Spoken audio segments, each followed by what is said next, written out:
want to open up the Halifax town meeting of May 12th, 2026. If we could all please rise, and we'll start with a Pledge of Allegiance.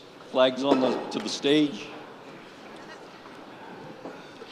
Pledge allegiance to the flag of the United States of America and to the republic for which it stands, one nation, under God, indivisible, with liberty and justice for all.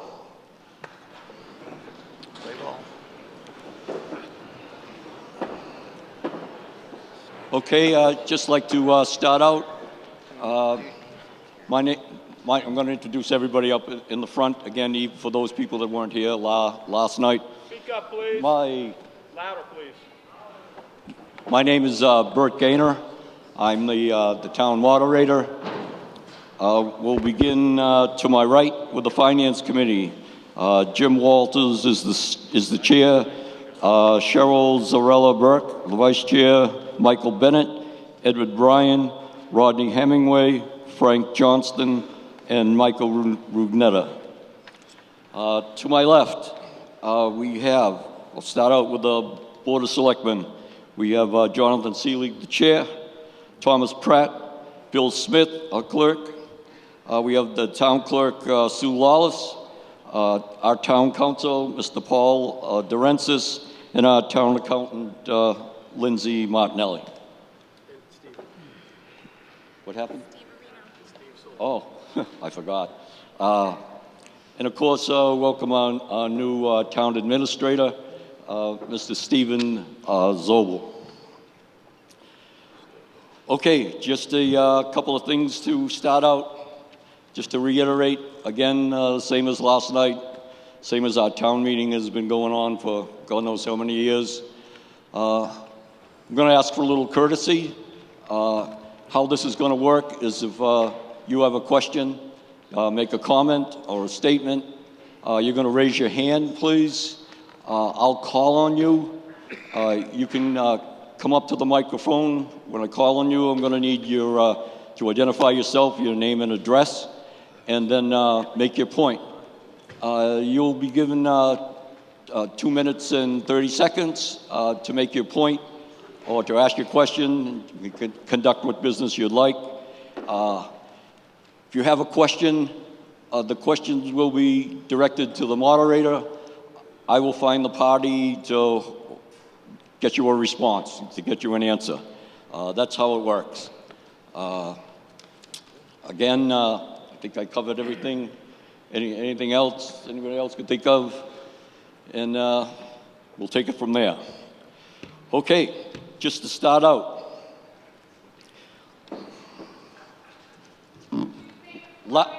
Last night, hold on one second. Thank you. Last night we covered Articles 1, 2, 3A, 3B, Article 8, Article 19, and Article 20. Okay, last night, for those of you that were not here or that were here and left, what happened last night, we had a motion to reconsider after the vote for Article 3B. After checking with the town council and whatnot, I had made the announcement to the body that we were handling, or we were going to handle Articles 19 and 20 together. After Article 19 was discussed and voted on, there was a motion on the floor to reconsider Article 3B. Again, after discussing with town council, it was ruled that since I made the announcement that Articles 19 and 20 were to be held together, because they were related, that the motion to reconsider 3B last night was out of order, because we had to finish 19, and upon finishing 19, we needed to finish 20.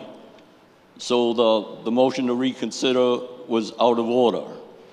So basically, that's where we are right now.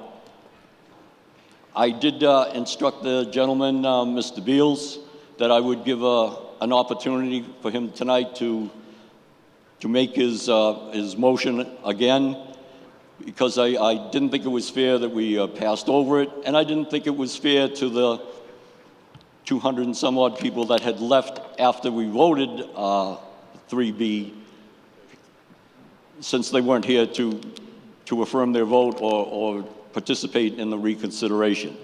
So, Mr. Beal, if you'd like to...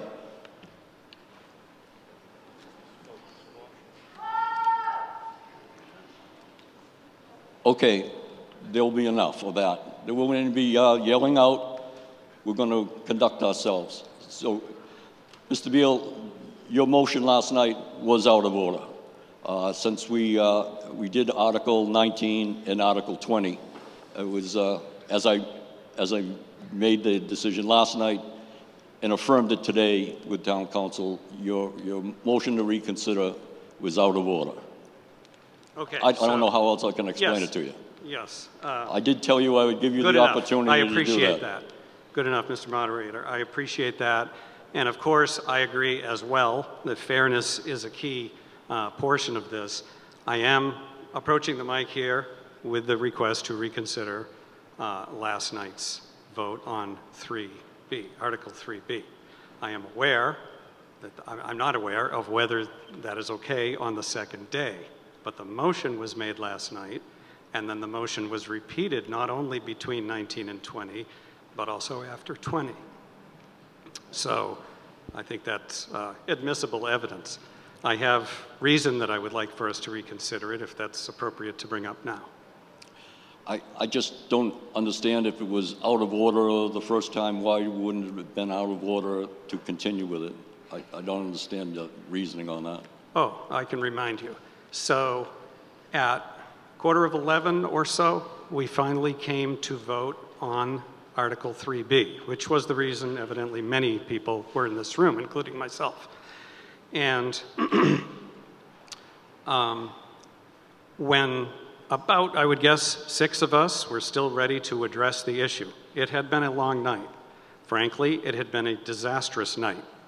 And I say that not as a criticism, I think as a recognition of there was much time throughout the night by us sitting down, waiting for numbers to be corrected, waiting for conferences to complete, waiting for discussions to go back and forth. That's not things that typically, certainly not at that length, have happened in the past.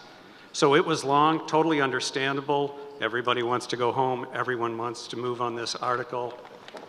So a perfectly legal tactic was used, which was to, quote, move the question.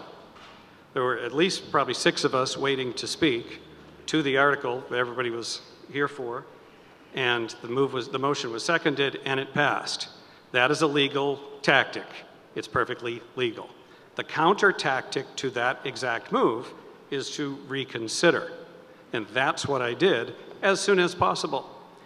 It was not made possible because Articles 19 and 20 were then stapled together. They must be done. I had to wait. It was, I'm going to guess, 30 minutes later when I made the motion again. To use a sports analogy, it was like after Article 20, I think it was, passed, everybody in this room that was still here knew full well this motion had already been made and was underway, but then deemed out of order. Sitting right in the front row, I jumped up and said, Mr. Moderator, as soon as Article 20 was done. There had been a conference over here, including you and the selectmen.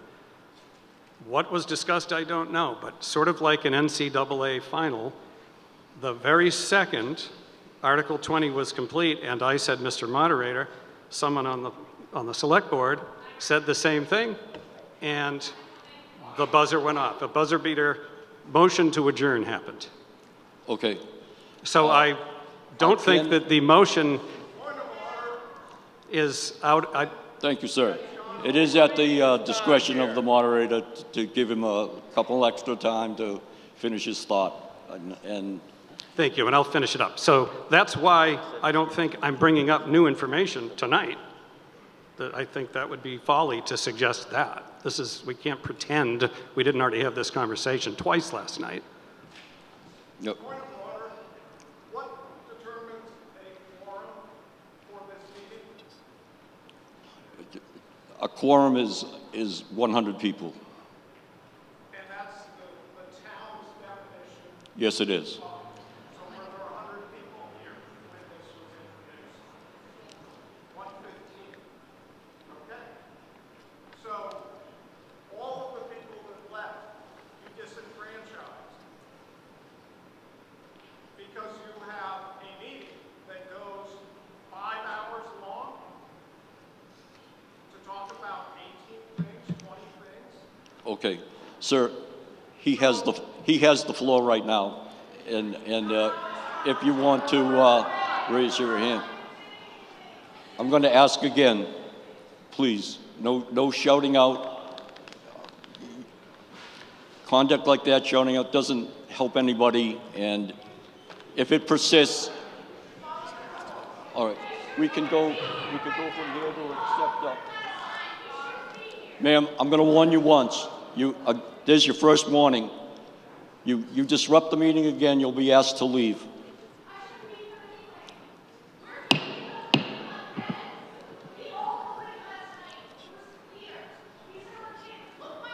Ma'am, please take your seat. Please take your seat. Thank you. Everybody raise their hand. We'll have an opportunity to come to the microphone. Rise to your point of order. Is it in the rules that only the prevailing side can make a motion to reconsider? I'm sorry, I can't hear you. Is it in the... Come to the mic.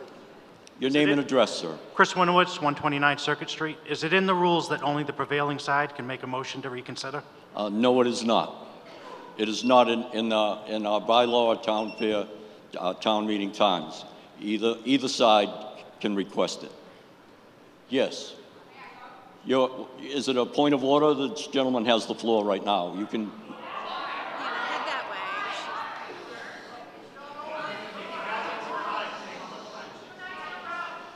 way. Okay. Did you want to? I'm good. You're all done?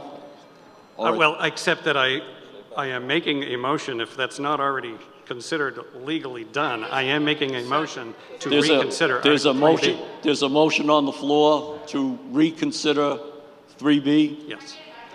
There's a motion and a second on the floor. I'm going to ask for a discussion, or we can vote on whether to reconsider 3B. All right? Yes, sir. Stand and rise to your point of order. Hi, my name is Steve Maloney, 10 Holmes Street. What is the reason for the question is, what is the reason for the reconsideration? It has to be for specific reasons. It can't just be blanket. According to our own town bylaw, it has to be new information or to correct an error. That's true. That is true.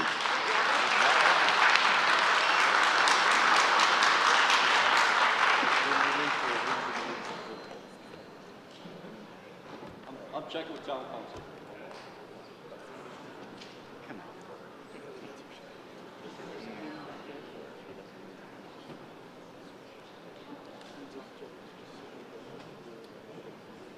Well, he's apparently done it.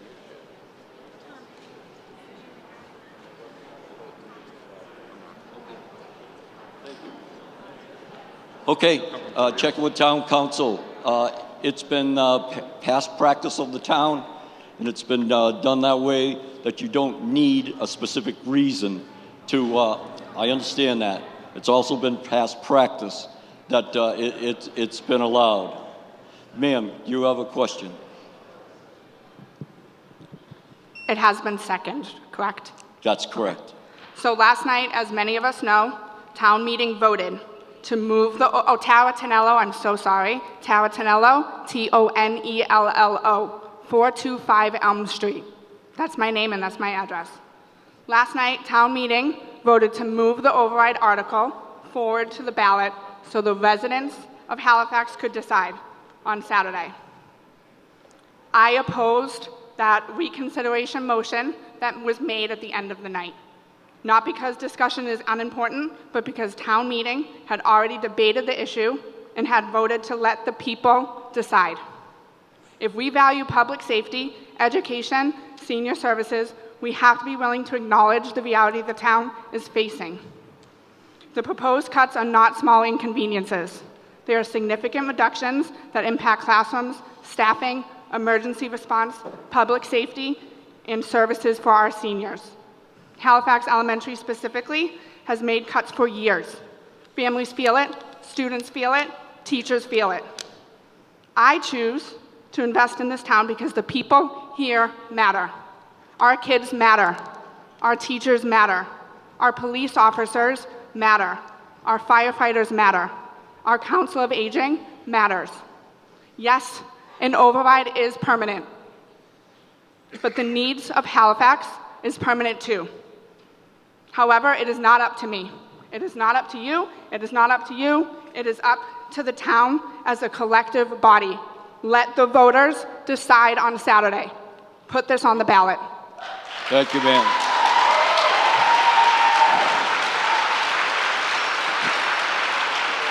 All right. Right now, I have a motion on the floor and a second.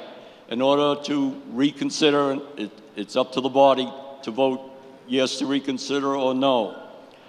It takes a majority vote to reconsider Article 3B. So, yes, sir. Your name and address, please. Sure. Gordon Andrews, 244 Elm Street. I presented at the Board of Selectmen meeting earlier tonight. So right now, the override numbers contained within 3B have the school at 375, 385. That number added together with a 7,532,438 brings the school to 7,907,323. With the offset, it brings the total, so the offset of 424,021 brings the total elementary school to $8,331,835. This is $174,448 above what the budget request is. Just want to bring that to everyone's attention that we are now funding over the request with what was approved last night. Okay, thank you, sir. I have a motion and a second on the floor to redecide Article 3B. The vote has to pass by a majority, so I'm going to ask for a vote. All those in favor?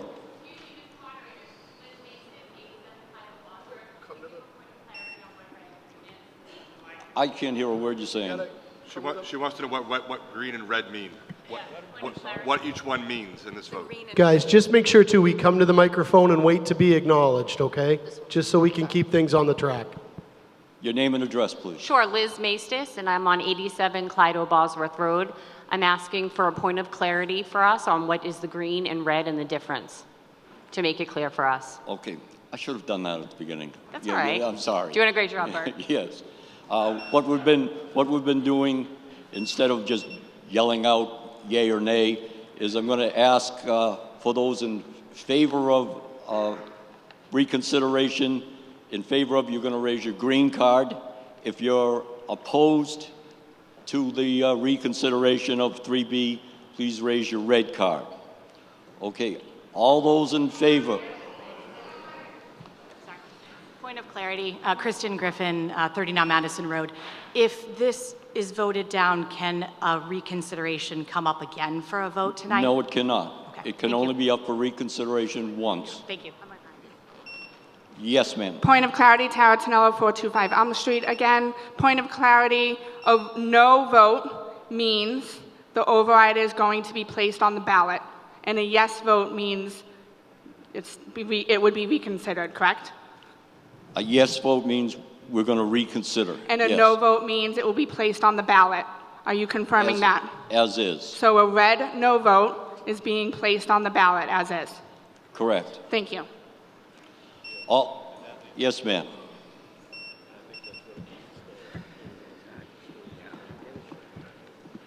My name's Adrienne McDougall, 32 Hillside Ave. So this is what's important here to me, okay? You're all important here to me. The school's important, it's all important. But it's important for everyone to understand.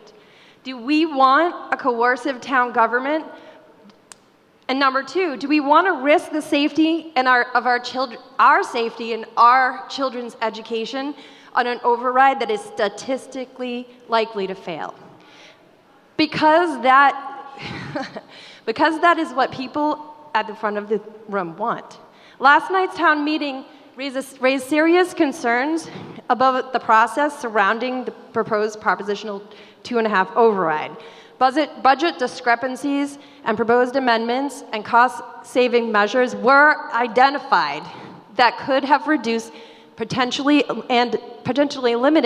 eliminated the need for a general override. Can I just finish? No. I didn't have any time to speak last night. You're off topic because right This is now about the topic whether we is should put it- whether or not to Yes. allow a reconsideration. Yes.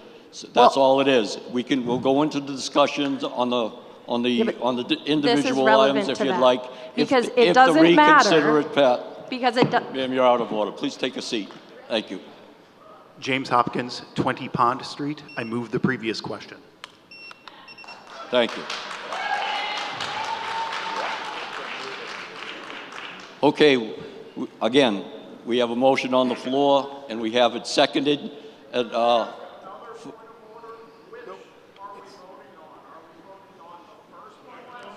No, we're voting on whether to reconsider.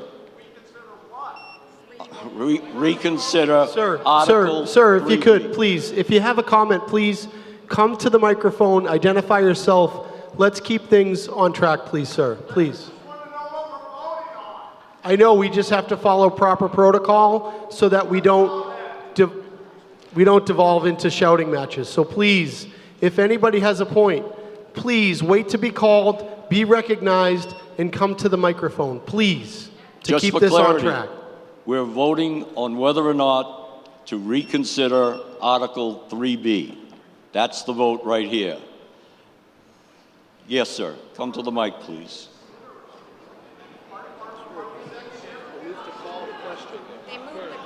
They moved the question. They moved the question. I see. Okay, you're right, sir. Am I good to go? Yes, go ahead. Okay. Matthew Beals, 112 Plymouth Street. Closer to the mic, please. Yep. Matthew Beals, 112 Plymouth Street. I'm obviously in favor of reconsidering tonight just because the numbers that were given to us last night, were not actually that well prepared. It really seemed like we were in a beta testing type meeting that should have been hammered out well before it came to the town. We had 1.5 million is the number. Then we lowered it down to 700,000 and up to 900,000 and then down to, I don't even remember where we ended up with, just under $1 million, I believe. Yes, sir. So I would say We'd get into that discussion only if it gets So I'm saying- voted for reconsideration. Right, so I'm saying I would like to reconsider just so that we can talk about those numbers because there's a huge difference between Okay. 1.5 and 1. Thank you, sir.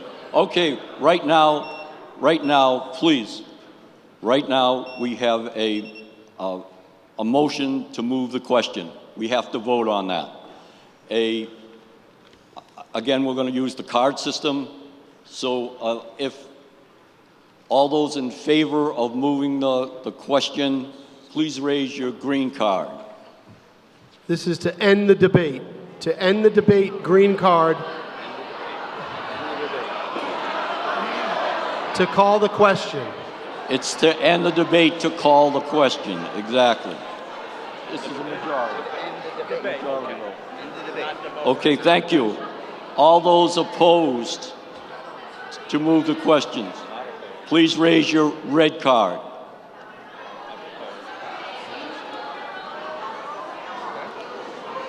Okay, let's go. It requires a 2/3 vote to move the question. The question has been moved. Thank you, sir. Okay, now we'll go to the vote on whether or not to reconsider Article 3B. Okay, to reconsider Article 3B, Although this takes a majority vote, correct? Yes, thank you. To reconsider Article 3B, all those in favor, raise your green card. Thank you. All those opposed to reconsidering, raise your red card.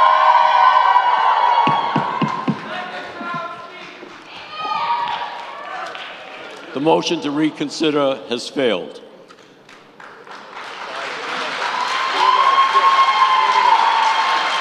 Article 12.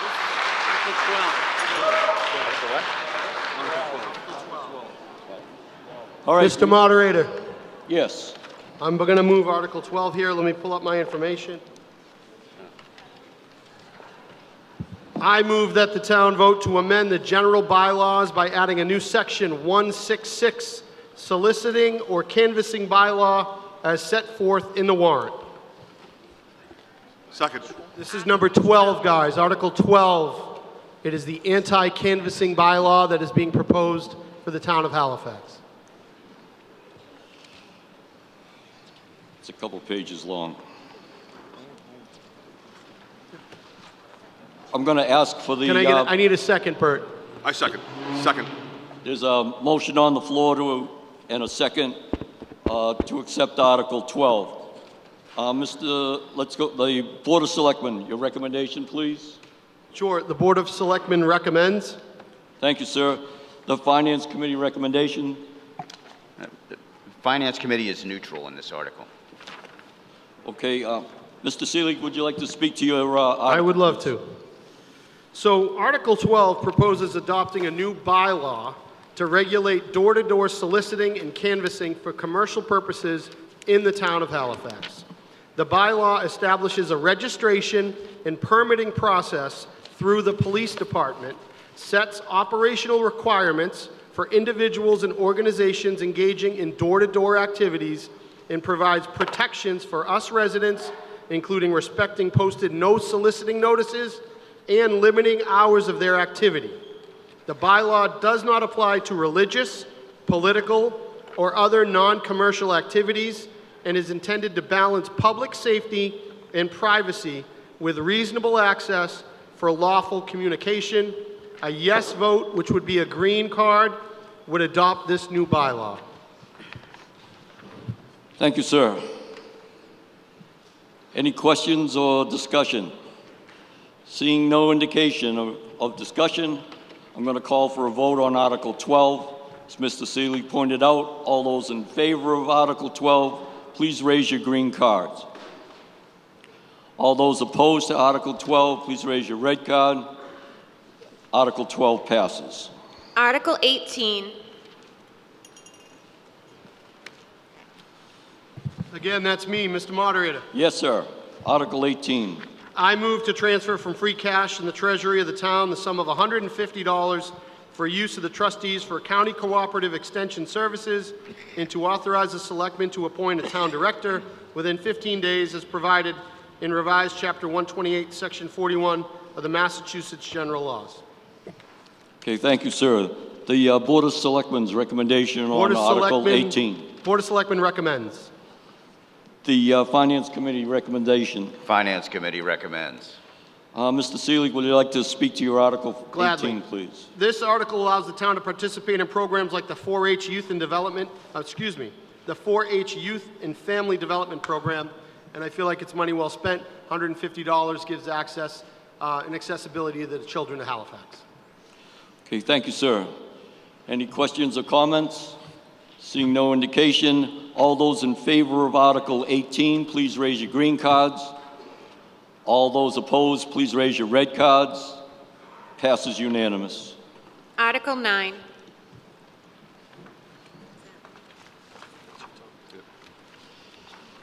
Article 9. Mr. Pratt, would you like to speak to your Article 9? Yes, Mr. Moderator. Article 9, I'd like to make a motion to amend Chapter 42 of the General Bylaws to rename the Board of Selectmen as the Select Board and to make corresponding changes throughout the bylaws as set forth in the warrant, said change being in name only and not affecting the powers, duties, or authority of the board, and to take effect upon approval by the Attorney General. This change is administrative in nature and does not alter the structure, powers, duties, or responsibilities of the Board. The amendment simply updates the terminology to reflect current gender-neutral language while maintaining continuity of all existing authority and prior actions. If approved, all references in the town's bylaws and related documents to the Board of Selectmen or Selectmen will be understood to refer to the Select Board and Select Board members. A yes vote adopts this bylaw amendment. No ballot vote is required. However, the amendment must be reviewed and approved by the Massachusetts Attorney General before taking effect. And Mr. Moderator, if I could just quickly... just one second. I need a second on Article 9. Second. Second. Thank you. Excuse me. Real quick, I don't want to take up any time. The government study was established in the fall of 2024. It was commissioned by the Board of Selectmen, then Chair John Bruno, and we're essentially a group of volunteers. There are now 5, myself, Jim Walters, Finance Committee, and citizens at large, Mary Gravenese, Kerry Sellers, and Mark Dillon. Sandra Nolan, who is the past town treasurer, was a member, as was Joshua Curtis, and we'd like accountant, and Joshua Curtis. I'd like to thank them all for their contributions. We met dozens of times, met with department heads, chiefs, committees, trustees, anybody who would take the time, and the goal was to streamline the government, improve efficiencies, reporting structures, and also expand the opportunities for candidates to apply for jobs within Halifax. These, you'll hear from me 3 more times tonight. Our position in making these recommendations is not a reflection of those in their current positions. This only speaks to a name change. There are some others, elected versus appointed, and I won't get back into it, but those are not a reflection of the current performance of that employee or that wage earner. So that's what I wanted to just explain quickly. The goal here was to put choices in front of you and let you decide what you saw best. That was the goal, and that's why we're here. Okay, thank you, sir. Any questions or comments? Seeing none, I'll ask for a vote on the motion to accept Article 9. All those in favor, please raise your green card. All those opposed, please raise your red card. Passes. Article 17. Article 17, Mr. Smith, would you like? Moderator, to see if the town will vote to raise and appropriate or transfer from available funds the sum of money to pay any... You can't hear you, Bill. Bill, they can't hear you.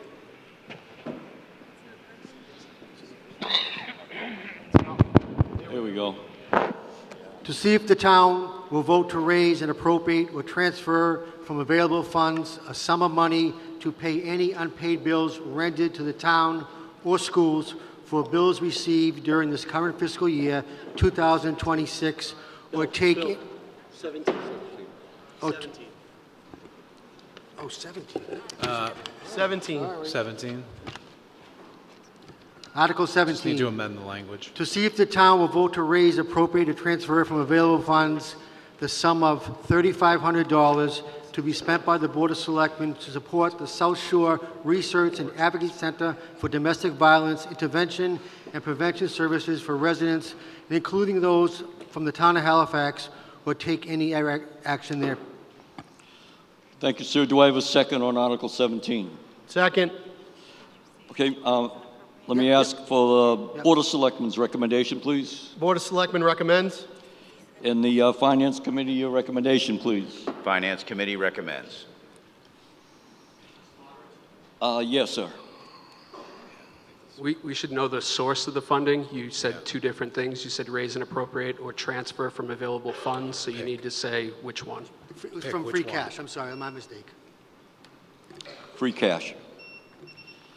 Okay, seeing no indication of any further discussion, I'm going to call for a vote on Article 17.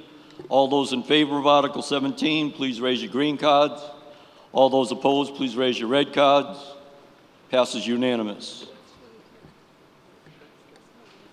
Article 22.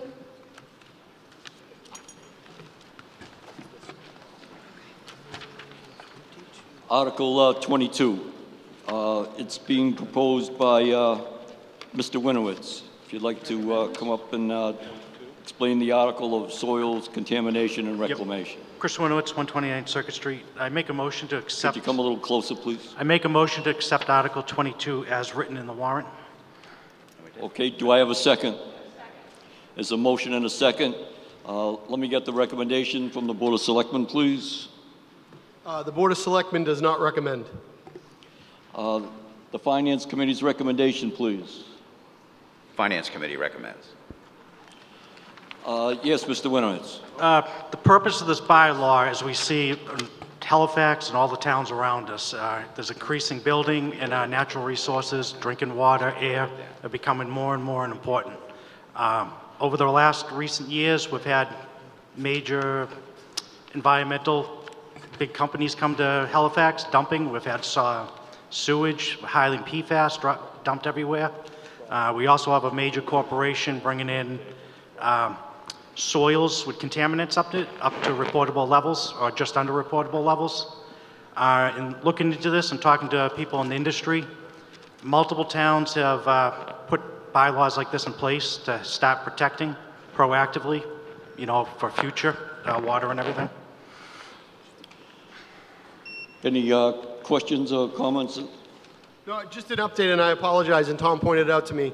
We actually took no recommendation on this because we're still waiting on a decision from our Board of Health, and there's still too many things in the air right now to come down yes or no on this. We need a couple more decisions to be made by some of our town people, and once that happens, I think the board will have a better firm grasp on what our recommendation would be. Mr. Moderator? Mr. Moderator, who was Yeah, that? may I ask you Yes, sir.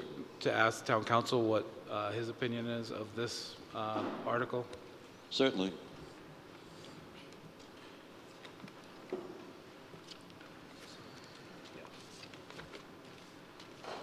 Good evening. The problem with this article is that the state of Massachusetts already regulates this entire area. And the bylaw has to be reviewed by the Attorney General before it takes effect. And in connection with other similar bylaws, the Attorney General has said that this clashes with the authority of Massachusetts Department of Environmental Protection. It is that state agency who has jurisdiction, and the town meetings can't take that jurisdiction away from the state. Therefore, we think the bylaw is likely not to be approved. Not to be approved by whom, sir? By the Attorney General. Okay. Hold, I got someone else. Ms. Winowitz, could you come to the microphone? Deb. Sorry, Andy, I missed you. That's okay. Deb Winowitz, 60 Sycamore. A lot of you know what this is about, and I think a lot of you don't. If you drive up 106 up towards the town line by the industrial park and you look to your left, you're going to see a dirt mountain. That is what this is about. That same dirt mountain you can view well above the tree line if you go down Pine Street and if you go down 105. That's the enormity of this site. So that's what this is about. And years ago, 1992 or 1993, I stood right where I am tonight at a town meeting to close that BFI landfill, which at that time was accepting household trash. Why? Because my water, my only source of water, was contaminated. That town meeting vote in 1993 was overwhelming. That landfill was closed, it was capped, and we thought that was the end of it. But because this is not household trash, it is now a huge site for accepting ton loads, and I mean tons, probably can tell you how many tons, of soil that contains contaminants. Now, You have to ask yourself, why? All those construction sites from all over New England cannot sell that dirt for fill. Why? It contains contaminants. So instead of making money, they have to pay an exorbitant amount of money to the owner of Maryland's Landing to dump it here because it cannot be used. Now, DEP, as we heard, controls this. And they're going to tell you that it's below the safe limit. The dirt's safe. Well, can't be sold. That's a problem. And if it's that safe, same thing I was told about my water. It was below the limit. So yeah, go ahead and drink it. It contained petroleum byproducts in my water. Go ahead, drink it. But every environmentalist, chemist, scientist, and public health officials that I spoke to privately said, do not drink it. So about the dirt. You want your kids playing in it? Would you let your kids playing in it because DEP told you it was safe? I don't think so. So, here we are. And I think we need to send a loud and clear message that we're done with this, whether the AG accepts it or not, because maybe that's where we'll have to go. But I think this town needs to make a clear message, we're done. Thanks, Dave. Ma'am, Chris, can you take a seat, please? Raise your hand if you want to come out. This gentleman here had his hand up earlier. Andy? Thank you. Andrew Pongratz, 64 Palmer Mill Road. I'd like to know, this company is profiting on dumping hazardous waste on Halifax land that is going to stay there forever. And we see and we hear about many sites where years go by and later on there's a leak and it's millions and millions of dollars to clean up that leak, and the people that made all the profits, they're gone. And so we're going to be left holding the bag. I'm surprised that this town allows all of this waste to come into our town and dumped on our property. I'd like to know, are there test wells around the site? Are there monitoring wells around the site? There are. I see some people shaking. Well, that's one question I'd like answered, Mr. Moderator. Thank you, Andy. Mr. Moderator, if I could. So the town, through our Board of Health, conducted a third-party study on this site, just for information for you folks to try and answer Andy's question. And I would ask that the town invite our Board of Health agent, Bob Bucher, to come to speak to this study that they did and maybe answer some of your questions, if that's all right, Mr. Moderator. I think for informational purposes, it would be beneficial. Yes, sir, if you could come up and address that. Just your name and your title, sir, please. Good evening. My name is Robert Bucher. I am the interim health agent with the town of Halifax. You got to get close to the mic, please. Thank you. So, I'm not here to speak for or against the operation of Maryland's Landing. I am happy to answer any questions to the best of my ability that anybody has. Well, I believe the question was, what about the testing, and have tests been done in the past and the results? So for the first gentleman's question with the monitoring wells, and he used the term hazardous waste.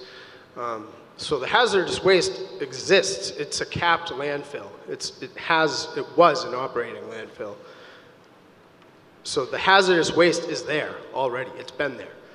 What has happened is, over the years, the cap of that landfill has been compromised from weathering and forces of nature that have caused the side slopes to deteriorate. It has caused that leachate from the actual hazardous waste that is there to be upwelling from forces coming down that hill. And what Maryland's Landing is doing under the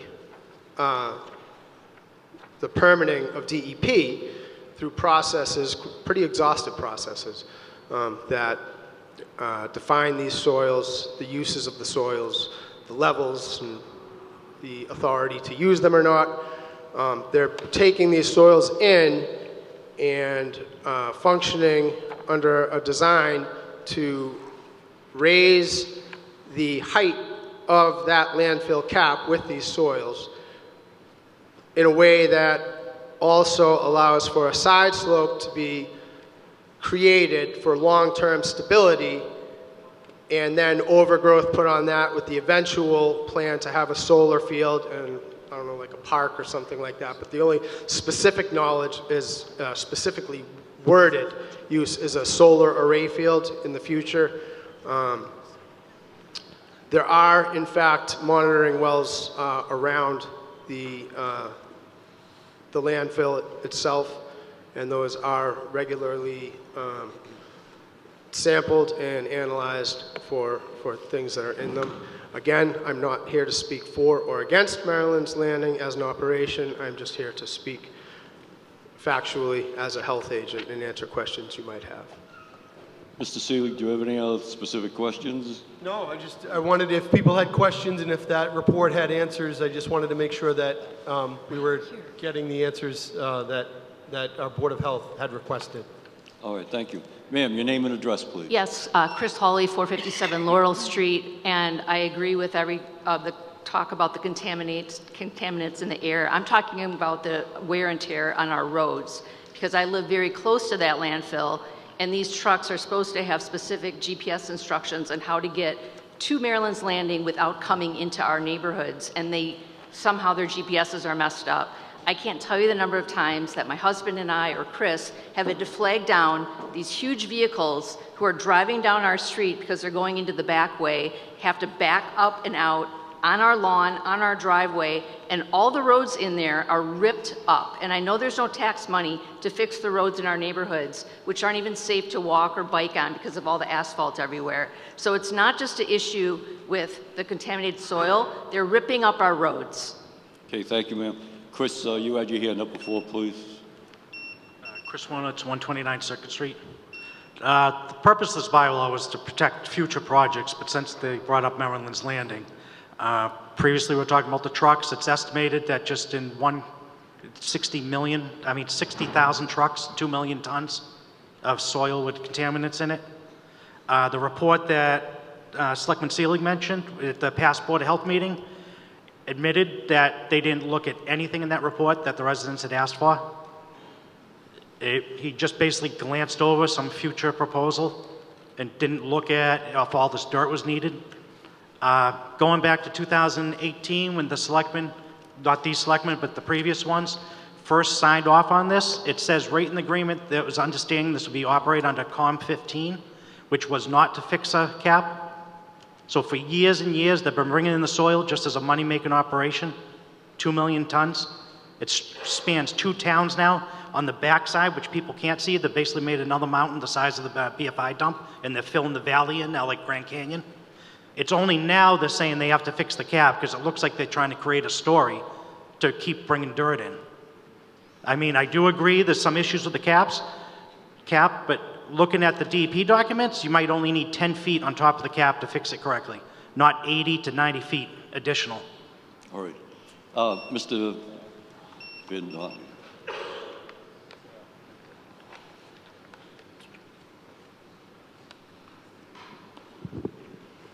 Hi, Van Donley, 201 Cranberry Drive. Just You have to get close, Mr. Van Donley. Can you hear it? Yeah, Okay. there you go. Thank you. Thank you.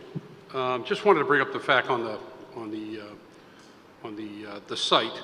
Now, I heard the description over there, but I didn't get any answers about what's in the water, what's in the well.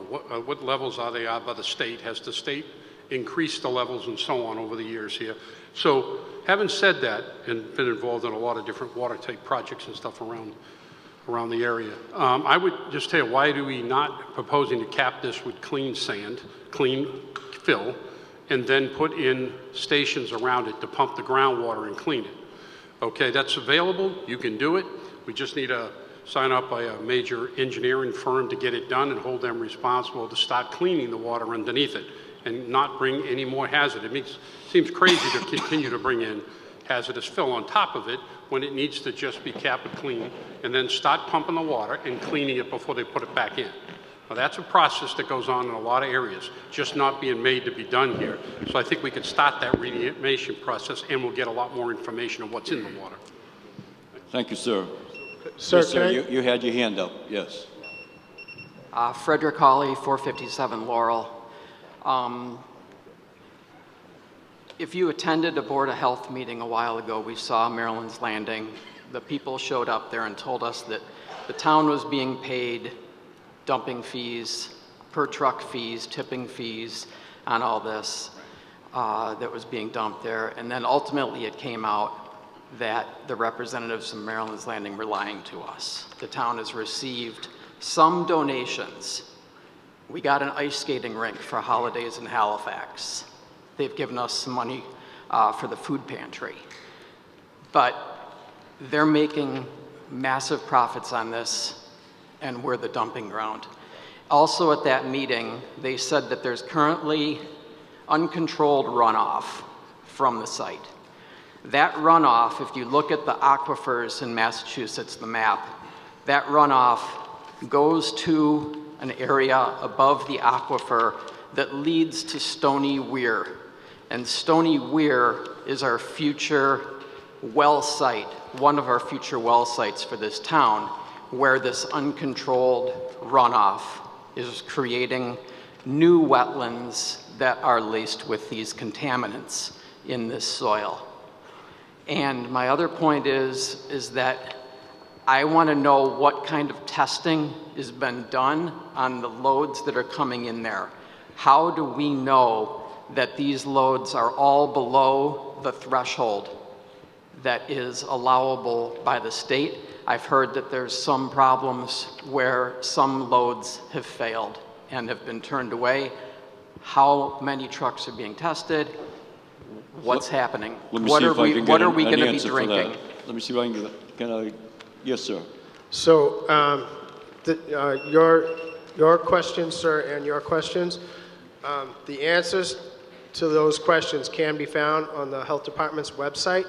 In that document, as well as other documents that we have on our website, I'm reluctant to start putting out numbers and specifics without something directly in front of me, because I don't want to speak incorrectly, but I will say all the information that could help anyone understand this and look at facts as far as we understand them, as far as I'm able to understand them. They're available on the Health Department website. The tie and bond review is there. There are links to DEP hotlines and websites that you can also visit to get factual information.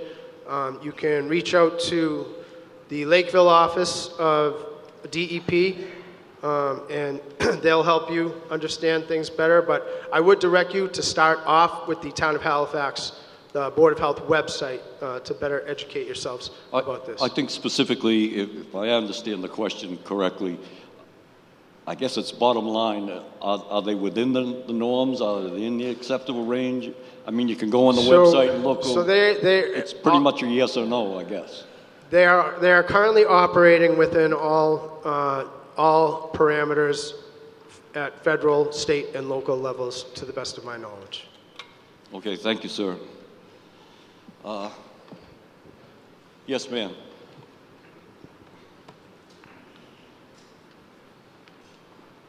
Your name and address.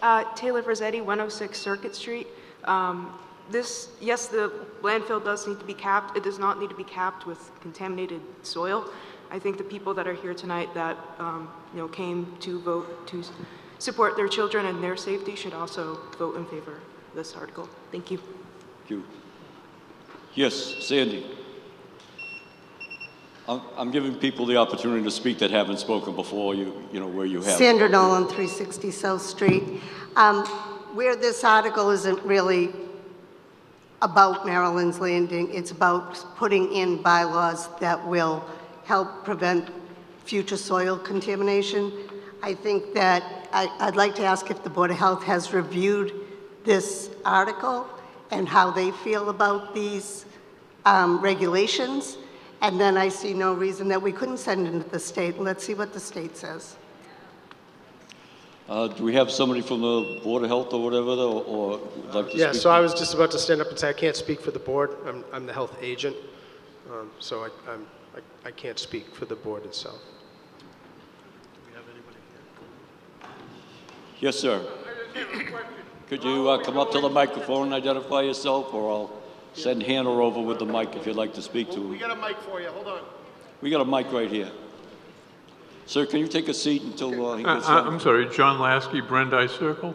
My question was, if indeed this passes, how are we going to enforce it in the town? Let me see if I can find that out.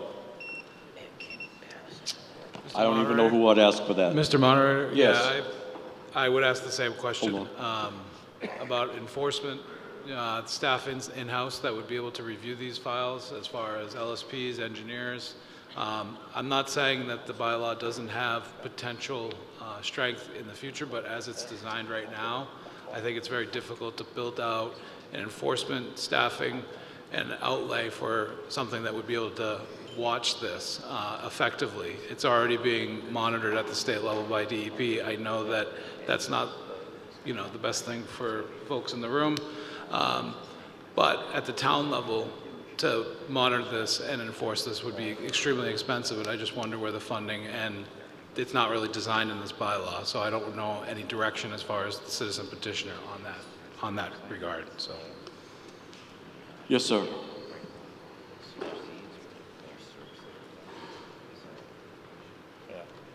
Joe Favor, 666 Clyde Bosworth. If I remember correctly, back in Holbrook, there was a Superfund site, Baird McGuire, which had to burn their dirt that was contaminated. So we should be asking, even though the state's in charge, they should be using the best available technology to clean the dirt, not just dump it here. So we have to ask, are they using that before we accept it? If they ain't, they should just take it back or leave it where it is. Okay. But they state on all this stuff, best available technology. Thank you, sir. I think I agree with Mrs. Nolan there that on topic as far as Article 22 goes, we have comments, repeated comments and whatnot. I'm going to ask for a vote on it. Here, one more person. Yes, Jean. Your name and address, please. Jean Gallant, Cranberry Drive. I just want to clarify what I'm voting on. So a yes vote means, and I know that the state has to, it's kind of like that speedboat thing we did last town meeting. But so a yes vote means, what does a yes vote mean? It means that the bylaw will be submitted to the AG's office. It doesn't necessarily mean that it will be approved. Okay, and a no vote, we don't submit it. Okay, all right, Yes. thank you. Okay, I'm going to ask for a vote. All those in favor of Article 22 as presented in the warrant, please raise your green card. Thank you. All those opposed, please raise your red card. Passes unanimous. Article 10.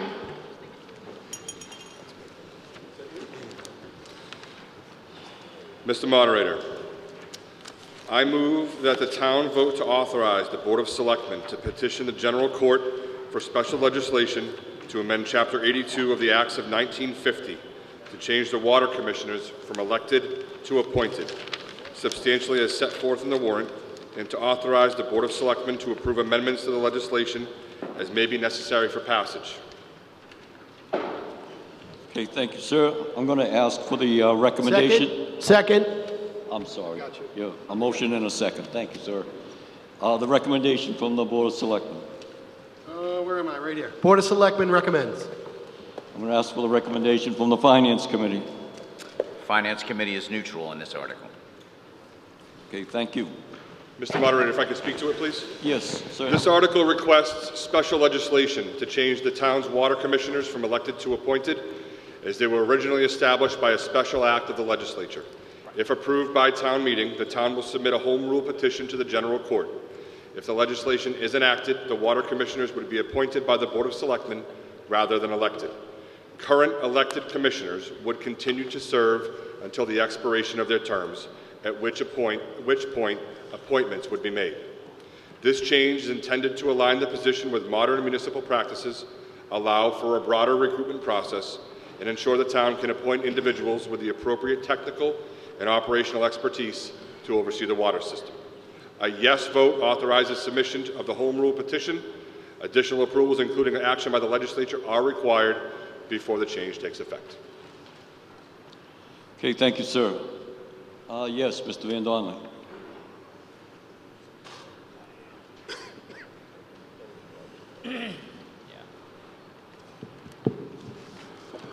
Hi, Van Donnelly, 201 Cranberry Drive. I just raise an opposition to this in the sense that we need to be able, as the residents, right or wrong, to be able to vote in the people that are doing this. Now, I said this last night at another one that we got shot down, was the idea that we should not have everybody appointed by this time. Last night we fumbled around all night long, whether it was Finance Committee or the Selectmen, trying to figure the numbers until one of our residents was able to clarify it. The issue that I have with this is that the competency level that they're going to get the right person, I don't believe it's going to happen. I think the residents of the town are better off picking the people that are going to do those jobs. Now having a fair where these people can come in and talk to the residents about what the job description is and whether or not that they meet those requirements so the townspeople can vote on it. If this whole town becomes an appointed and we're not getting what we want, the people we're not getting what we want from are appointing the people going to make it worse. So the issue to me is let the townspeople decide who belongs in those roles and who can be thrown out, rather than just appointing people and buddies or friends or cronies or whatever they got. Doesn't make any sense. So thank you. Okay, thank you, sir. Mr. Clark.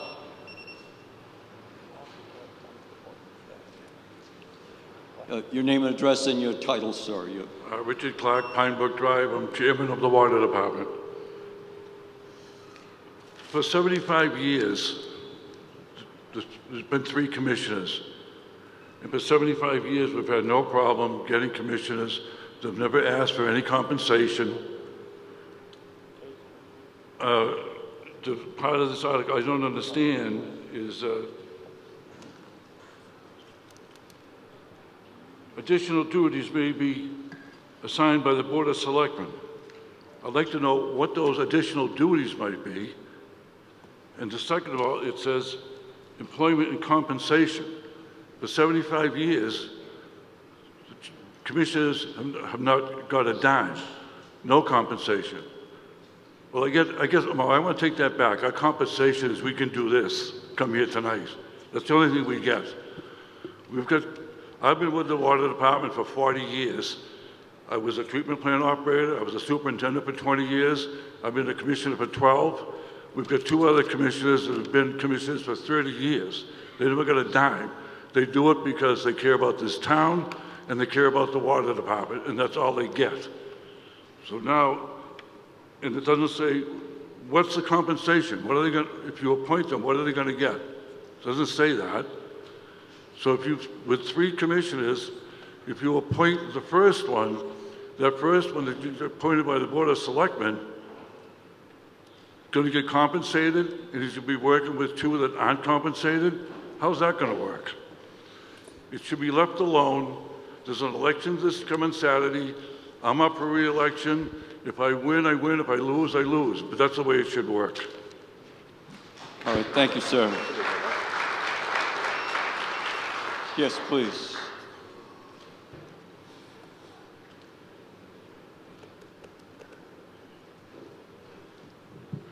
Karen Favor, 66 Clyde Bosworth. I believe if the town people have enough knowledge to be able to decide who to vote for selectmen, then they should have the right to vote for whoever they want for these other positions. Thank you. Mr. Moderator, if I could just add one thing. Yes, Mr. Pratt. The main thing here that it allows to do is to broaden the scope of candidates who might be interested in the position. At the moment, the only 2 qualifications necessary are living in being a registered voter in Halifax and being 18 years old. So if something were to happen to the current water commissioners and everyone just walked away, literally anybody could step into that job. The other problem with this is there's a clear separation. There is no clear line of responsibility in terms of the Board of Selectmen is independent from the water commissioners. They don't report to each other. There's no authority either way. So when people complain about the water, and we get emails, and we get phone calls, and Facebook challenges to drink water that's discolored, I'm not sure what to tell you. This is an opportunity to change how it is. If you're fine with how it is, then that's great too. This is simply a choice. Appointed doesn't mean that we're nominating our best friends and our neighbors. It simply allows for an expansion of the candidate pool. The same people who are interested in running for election can throw their name in the hat for an appointed position. It broadens your scope. It allows for more opportunity for those that are interested to be available to fill the position. This is not a commentary on the water superintendent or the water commissioners, but there's a separation and a delineation between the two, and right now they don't talk. So it's difficult when you're asked to make change and you can't affect the change because there's no reporting authority from one to the next. That was the thought process. It is not to strip the people's voice. It's simply to allow the opportunity for more candidates, possibly more qualified candidates, with a wider range of knowledge. And hopefully the candidates that are the best are from here, so that they are invested, that they are familiar. It might work out that way, it might not. Okay, thank you, sir. Yes, ma'am.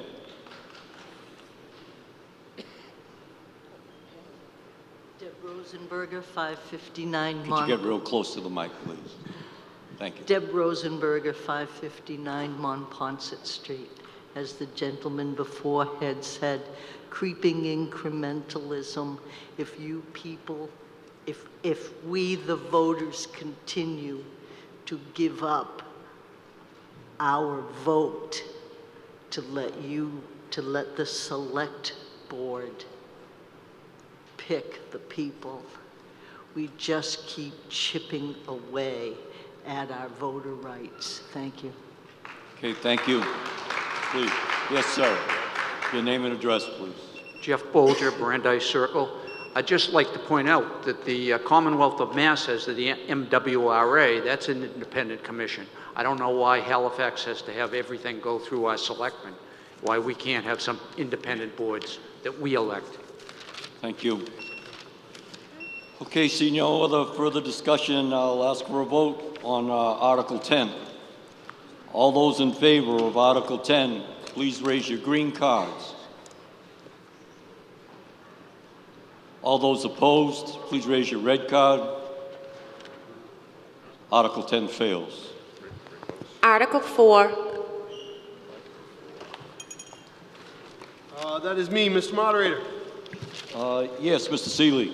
I move that the town approve Article 4 as printed in your warrant.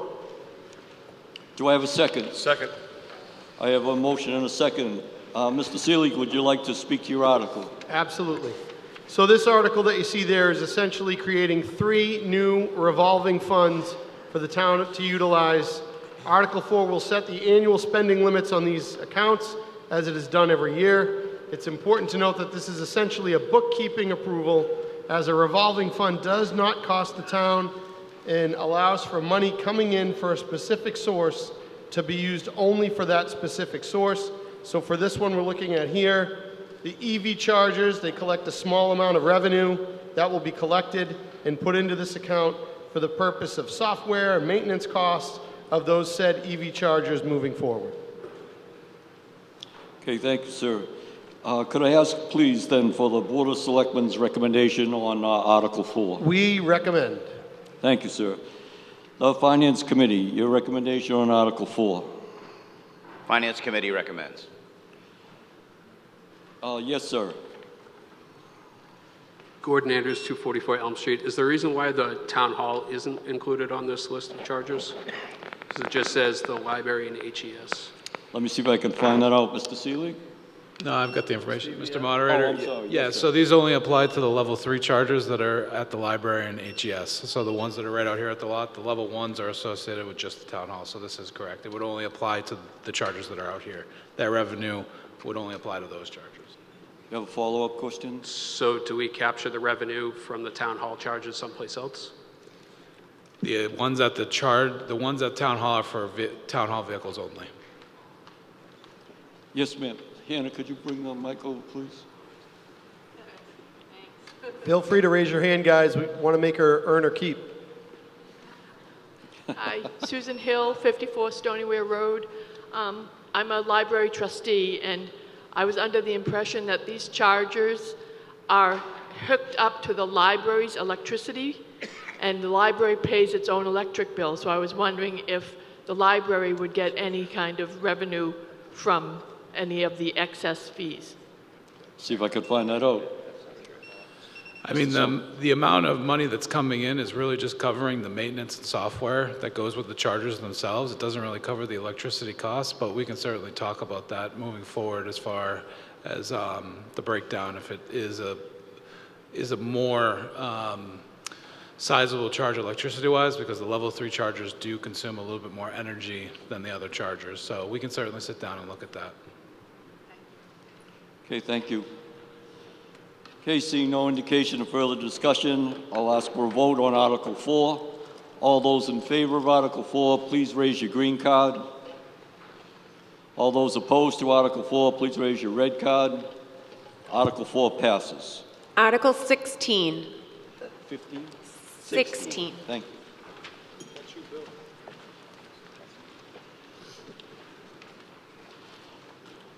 Article 16, Bill Smith, would you like to speak to your article, please? I move to indefinitely postpone this subject matter of Article 16. Second. We have a motion and a second. Mr. Smith, would you like to speak to your article, please? There are no bills, they've all been paid. Makes it easy.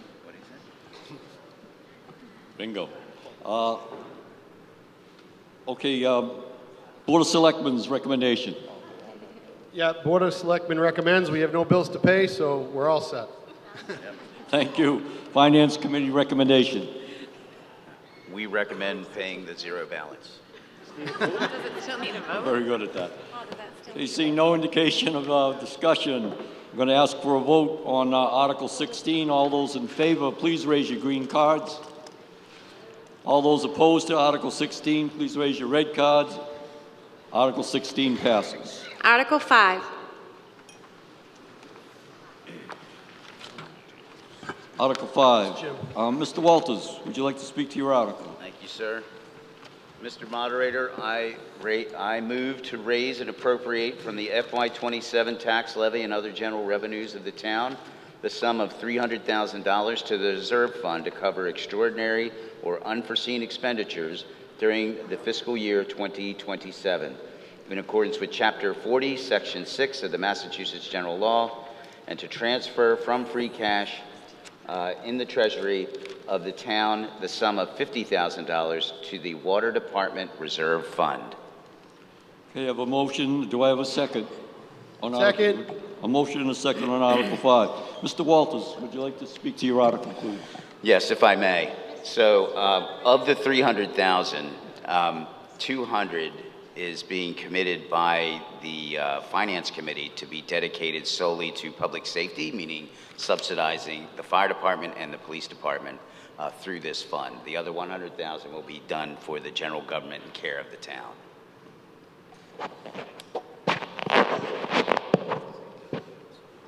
Okay, thank you. Yes, sir.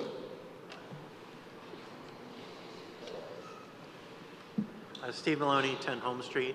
I think you get real close to the Sorry. mic. When you were first talking, you said it was 300,000? Yes. There's only 100,000 on that. That's correct. It's amended to 300.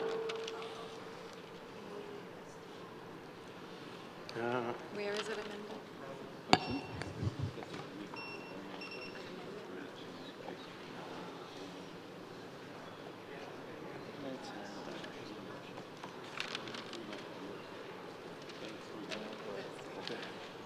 Just double checking. The motion made by the Finance Committee for Article 5 was, the motion is at 300,000. So, yes, I thought we might have to vote on that, but since the motion was made, we're all set. Yes, sir.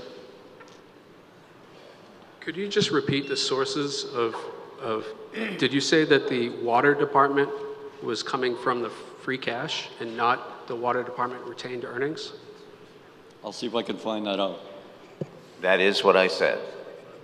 So we are crossing funds? No. That doesn't seem legitimate. Maybe the former attorney, former accountant could speak? Mrs. Noel.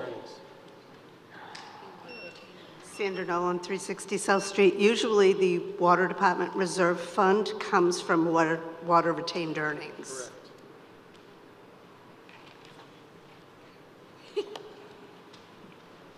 Okay. So can we amend the I will amend the motion? article. I will amend the motion. Thank you.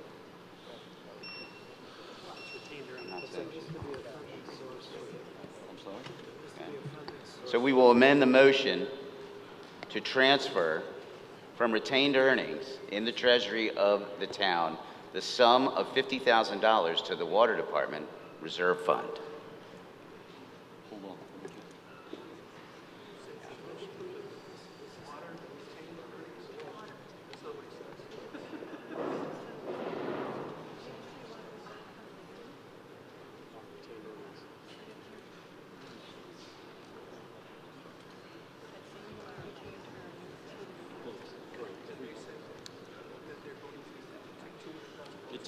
It does say in the warrant book, transfer from available funds.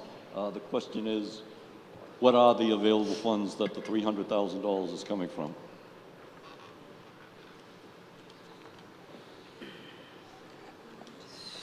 So I will read this again. I move to raise and appropriate from the FY 2027 tax levy and other general revenues of the town the sum of $300,000 to the reserve fund to cover extraordinary or unforeseen expenditures during the fiscal year 2027 in accordance with Chapter 40, Section 6. Additionally, transferring from the Water Department retained earnings the amount of $50,000 to the Water Department Reserve Fund. Okay, thank you. Second. I'm sorry? Second. It's not. Oh, Second. There was a motion and a second. Yep. I thought we had one. I'm sorry. Thank you.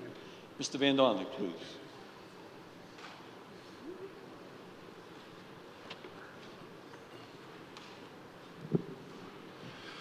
Hi, Van Donnelly, 201 Cranberry Drive.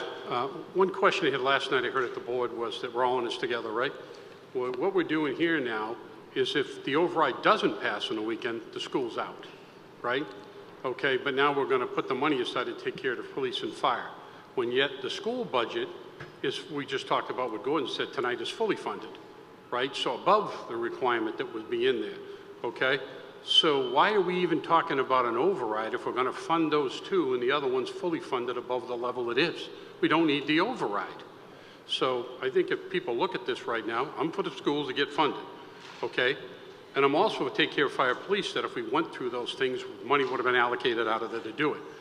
So I'm really behind what Gordon did here because he really found the money and covered everything this year where you don't have an override, where you could wait for one when you need it for a water treatment plant or whatever needs to come after this.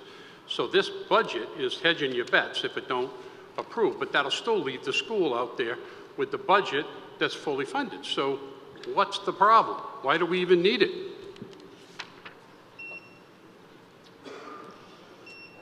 Okay. I'm sorry? Yes, you can. So typically we've had this amount at $100,000 from typically it's been from free cash or raise and appropriate. And I was just wondering why we have $300,000 from raise and appropriate set here when we've been told throughout the budgeting process that there wasn't any money. Like this, I don't understand why there's now $300,000 in raise and appropriate where we were told that we didn't have money. Let me see if I can find that out. Can I speak to that, Mr. Moderator? Yes, sir. Mr. Seeley. So the mysterious $200,000 I'll speak to.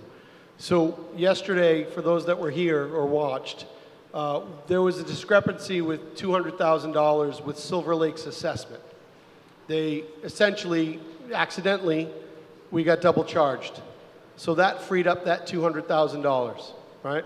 So what the move is here, because it's in the reserve fund, we figured that it would make sense to put it to our police and fire, for the most part, because if this override fails, we're going to have essentially, there's a better chance of unforeseen issues developing for, short staff, overtime, things like that. And I know reserve funds have to be approved by Finance Committee. So I know that's part of the process, but it just made sense. And I'm not saying that that it will skip that process, that it'll continue to go through the same process it always does. But we wanted to make sure that in this motion here, that we padded this number with the money that we had freed up from us last night to make sure that we took care of the things we needed to take care of. All right, thank you, sir. Mr. Andrews. Oh, I'm sorry, I didn't see you sneak up on me there. So it's not, if you've cut the budget, it's not unforeseen or unexpected. It's only, you can only spend money out of that fund if it's unforeseen or unexpected. So if you've cut the police and fire, it's not unforeseen or unexpected that their budgets are, they don't hit their budget. But my argument to that, Gordon, is there's a better chance of unforeseen and unexpected things, possibly because we have a reduced staff. But if you know that you're cutting the budget, it's not unforeseen. You've made that deliberate choice to cut police and fire, which was,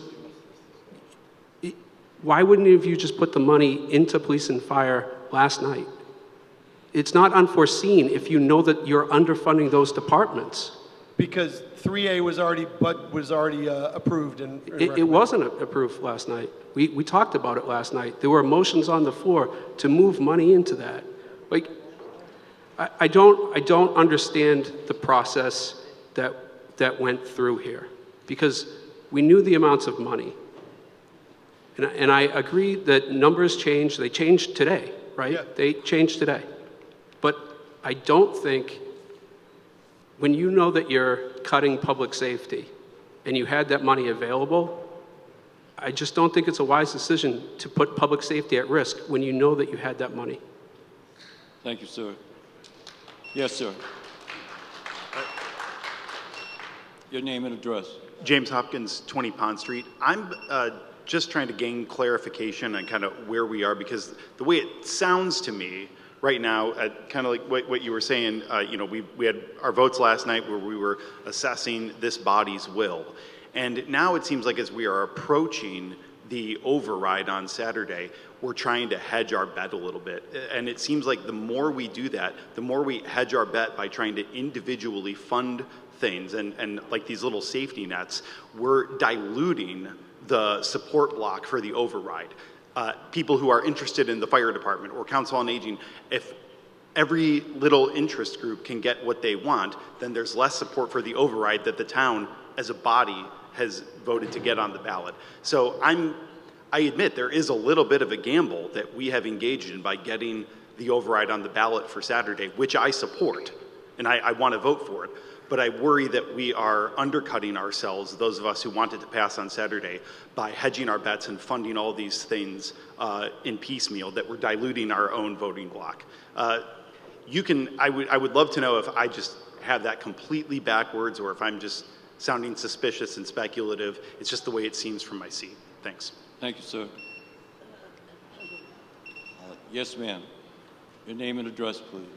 I'm Karen Farrow, 15 Clyde Bosworth Road. I just need clarification. That $200,000 that we're talking about, did we add that to line 69 last night of the elementary school costs? I'll check on that. Hold on. Thank you. Mr. Silva? Mr. Seeley? No. No, we did not. No, we did not. We did not use that $200,000 for the elementary school costs. The answer is no, we didn't. Yes, sir. Your name and address. Oh, I'm sorry. Okay. Seeing no further, yes, Mr. Beals. Oh, you're going to have to wait a minute. I called on him first. Sure. My fault.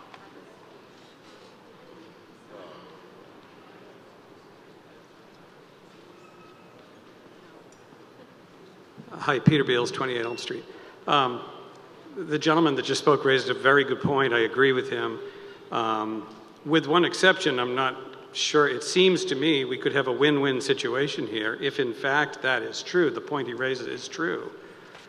The objection to the override by anybody that might object is not about what it would fund, it's about raising taxes. So if we can, if that is true, I don't see that as a downside, that what is being proposed to be funded by the override can be funded another way.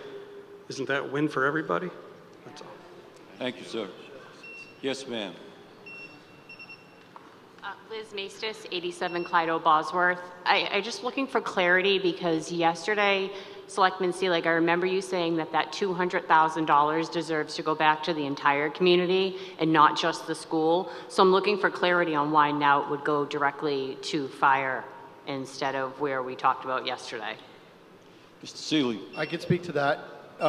Yeah, we were looking to essentially help what we figured was the department that needed it there. I mean, it can be debated here again if we wanted to, but essentially we were looking to prepare ourselves for shortcomings that might happen as a result of what we decided to vote. Yes. Okay, see no indication of further discussion. Bert, hold on. Oh, yes, sir. I wanted to add to the discussion the legal concept that the fund that this money is going into is by law available to all town departments. Even though there was talk of a plan to use it for police and fire, the law says it's available for any department, wherever the need is. So it's not an appropriation to the police department. It's a appropriation to the Finance Committee's reserve fund, and by statute, the Finance Committee can apply it to any budget item where there's an unforeseen circumstance. Okay, thank you, sir. Yes, ma'am, in the back. I don't know if that's on or not. Jody Goyette, 14 Riders Way, and I'm also a member of the school committee. But I specifically remember last night voting on line item 69 to amend the amount of money that the town recommended, an additional $200,000 after we realized we received those additional funds back from the regional prior to voting on that. So we voted to add that, and I'm pretty sure that that's the same number that was taken into consideration when reallocating the amount of money that the school had received from the override because it was lowered. I mean, do we have like a recording of what we voted? Okay. I'll get to be reviewed. I mean, correct me if I'm wrong, but Let me see if I can remember find it that too. I believe it was originally, if I remember correctly last night, the plan that was originally presented included that 200,000, but then that motion failed, and then we took that 200,000 out and voted the new number that didn't include that 2,000. Sorry, 200,000. Not 2,000, 200,000. The 200,000. The original number was presented, including it. That motion failed. We did a new number that was 7.5, I believe it was, and it had that 200,000 taken out of that equation. Because I don't want to speak for the voters, but the idea was to give that back to try to have everybody chip in and lean in if possible. Yes, ma'am. Hannah, can you bring the mic over here, please? She's earning her money tonight. Just one quick question. Is there a way then to take the wording out of for police or fire and just have it be, if it's available for any department, can it specify no departments? Can we amend that, Paul, to take out the mention of police and fire?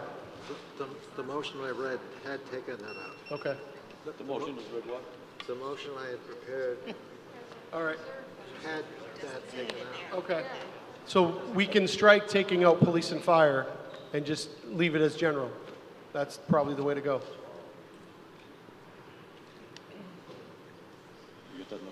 gonna have to vote on that to amend it. Jim, can you give an amended motion, please, and remove that police and fire? If the Finance Committee so moves.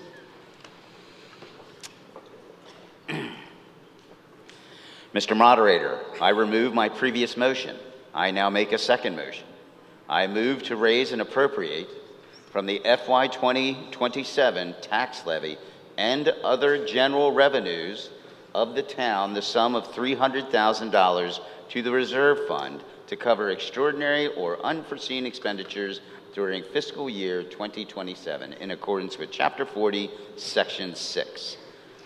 And to transfer from the water retained earnings in the treasury of the town the sum of $50,000 to the Water Department Reserve Fund. So, if I understand this correctly, then... Second. If I understand this correctly, then, where is the police and fire mentioned or removed? So the money will still be there in the reserve fund, but as is our process with reserve fund transfers, everything will have to go through the Finance Committee.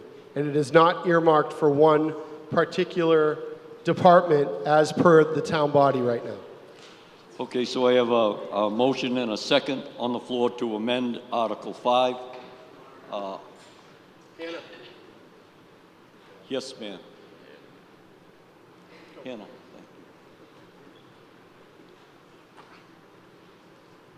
Tina Alger, 340 Plymouth Street. If this money is available, why can't it go to the COA?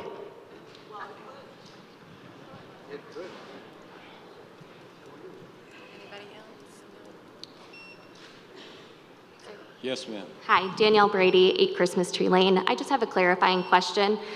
Since we've changed these numbers many times on this pink sheet, could someone please let us know what the new amended number is for the recommendation on line 69 for next year, 2027? Can we please get that final number? And then also, could we please understand where that additional increase came from that amended number? Okay, line... Right, line 69 is not part of, and has nothing to do with Article 5 that's on the floor right now. Yeah, right now we have a motion on the floor and a second to amend Article 5 as presented by the Finance Committee. So I'll ask for a vote. All those in favor of the amendment to Article 5, please raise your green cards. All those opposed? The amendment change passes. Okay, now going with that in mind for Article 5, I'm going to call for a vote. All those in favor to the amended Article 5, please raise your green card. All those opposed, please raise your red card. Article 5 passes as amended. Article 6.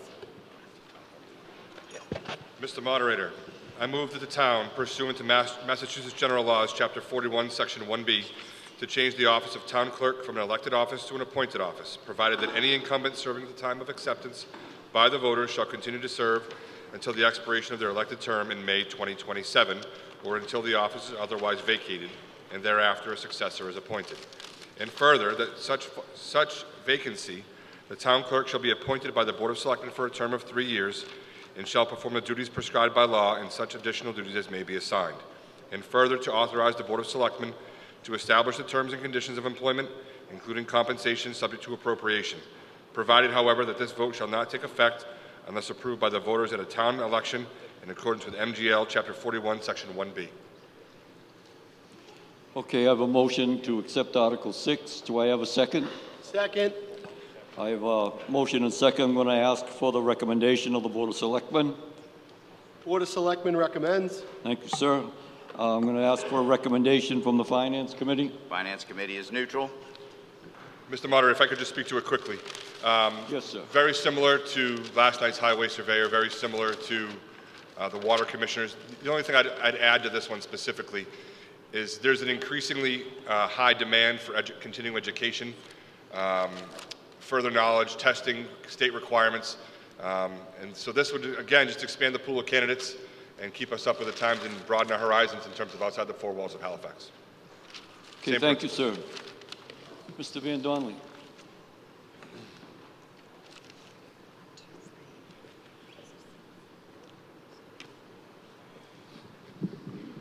Hi, Van Donnelly, 201 Cranberry Drive. I know I said it the last time I was up here too, but most important thing is independence on these boards. The more people that get appointed, people they know or whatever, is the least we're going to control anything in this town. Whether you know, one way or the other, it kind of doesn't matter as long as you get a chance to throw them in and vote and throw them out. This way you don't. You're going to end up with a group of people that can do whatever they want, put it in wherever they want to put in that job, and they're going to owe their allegiance to the people that put them in that job.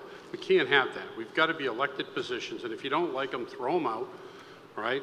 But I mean, this is the whole reason that a lot of these towns and stuff are developed, right? That the people get the rule. And I think somebody said the other night, you guys get to decide. Well, you don't in this case, right? You don't get to decide this position if they go ahead and do this. So again, just rising for the fact to think about what may not affect you today, but if these salaries come in, these salaries rise, and you got to cut 3 teachers, you may have a different opinion because they're going to choose the salaries, they're going to choose the people, and then that's not the case in other departments. So just be aware of that. Thank you, sir. Yes, sir. Your name and address. Jeff Bolger, Brandeis Circle. I oppose this motion for similar reasons that I've given the other ones that were proposing to make appointed positions. The majority of this job requires compliance with state law. It shouldn't be dictated to the whims of the selectmen's priorities or whatever else. She's there to implement state law. She reports to the voters. It's a neutral position that's essential for the job. And the recommendation that this town committee made actually goes against what's going on in the South Shore. Currently, when I check the internet, only Braintree and Weymouth in the South Shore currently have appointed clerks. All of the other South Shore towns around us all have elected clerks. That's a long-standing tradition on the South Shore that I think we should continue to maintain. Thank you. Yes, yes, ma'am. Mary Gravenese, 98 Clydo Bosworth Road. I was part of the government study committee that did these interviews with all of the department heads, all of the committees, all the advisory boards, everybody in town to decide what would be best for the town moving forward. We are incredibly lucky. We have had an amazing town clerk who has spent 8 years taking classes, learning the state laws, learning the voting laws, learning how to handle every single application, everything that goes on as far as even just voting alone and in the elections that we've had over the past few years. If, God forbid, she leaves, we do not have another person in Halifax that has any of her certifications, any of her qualifications, any of her experience, and any of her interest in this town. We will be in a very, very difficult position. I could run, and I know nothing. Her assistant cannot run because she does not live in Halifax. So we will be stuck with the small pool of people. I think we decided it was maybe 3,000 people in the town of Halifax that could possibly be over 18 and a registered voter in the town. The reason that the government study committee put forward all these positions was so that if that happened, the same with our treasurer collector. She has been going to school, taking classes, becoming educated, getting certified for years upon years. The people underneath them are not all from Halifax. They cannot just step into these roles. So we are looking forward for the town. We're looking at our best interest. Sue could win $1 million in the lottery and move.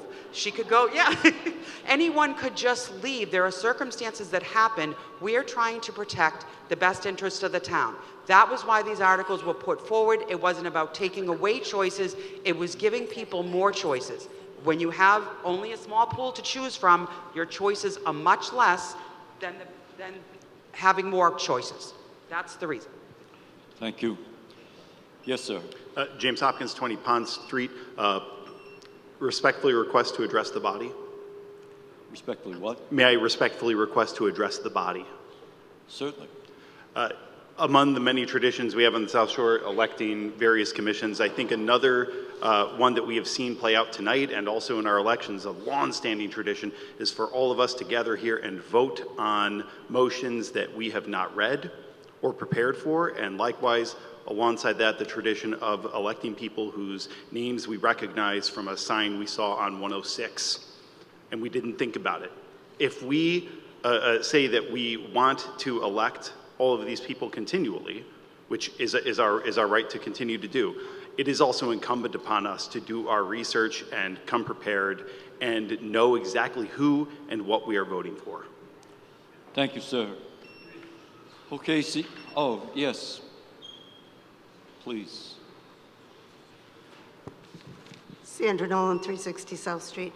I just wanted to say that after spending many years in the town hall and seeing the positions of both the town clerk and the treasurer collector and the differences that have grown through the years as far as the professionalism and the responsibilities that those positions have, we should be able to screen people, not just make a popular vote. I think that making these appointed would give us a better chance at having a more qualified person for those positions when the time comes. Thank you, Mrs. Nolan. Okay, seeing no indication for further discussion, I'll call for a vote on Article 6. All those in favor of Article 6, please raise your green card. All those opposed to Article 6, please raise your red card. I can't call that. That's close. I can't call it. It's really close. I'm going to have to ask for a count, please.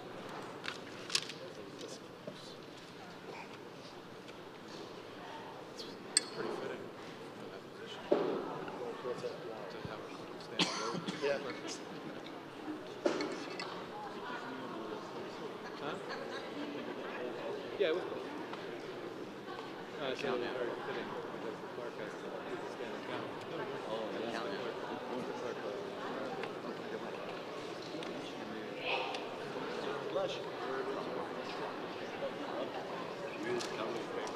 Yeah, that's what I was just saying. Yeah, it's good. What do you think? Absolutely.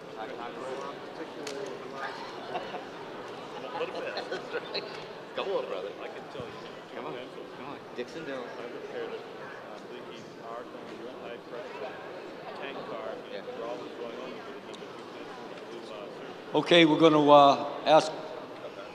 ask for a count now on Article 6 since it was so close. All those in favor of Article 6, please raise your green card and leave them up so we can count them, get an accurate count.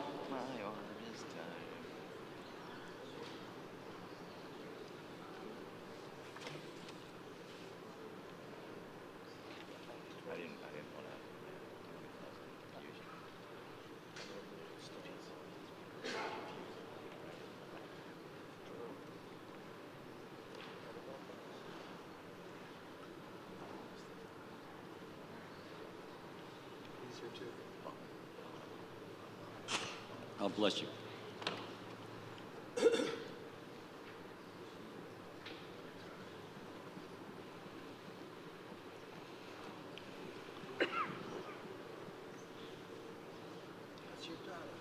Okay, thank you.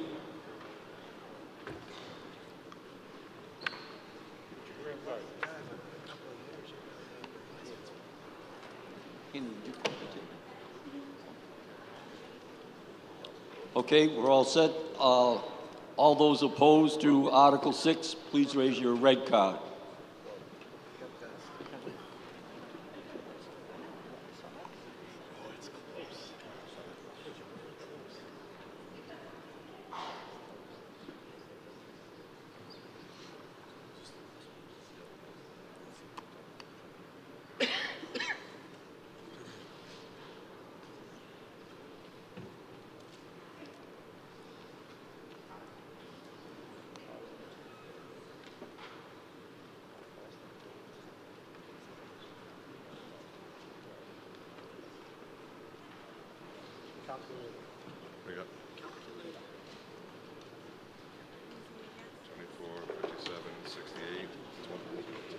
27, sorry, 24, 57, 68.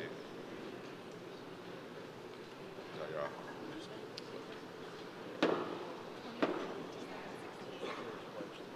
24, 57, 68. 149, yeah, next one. Yeah.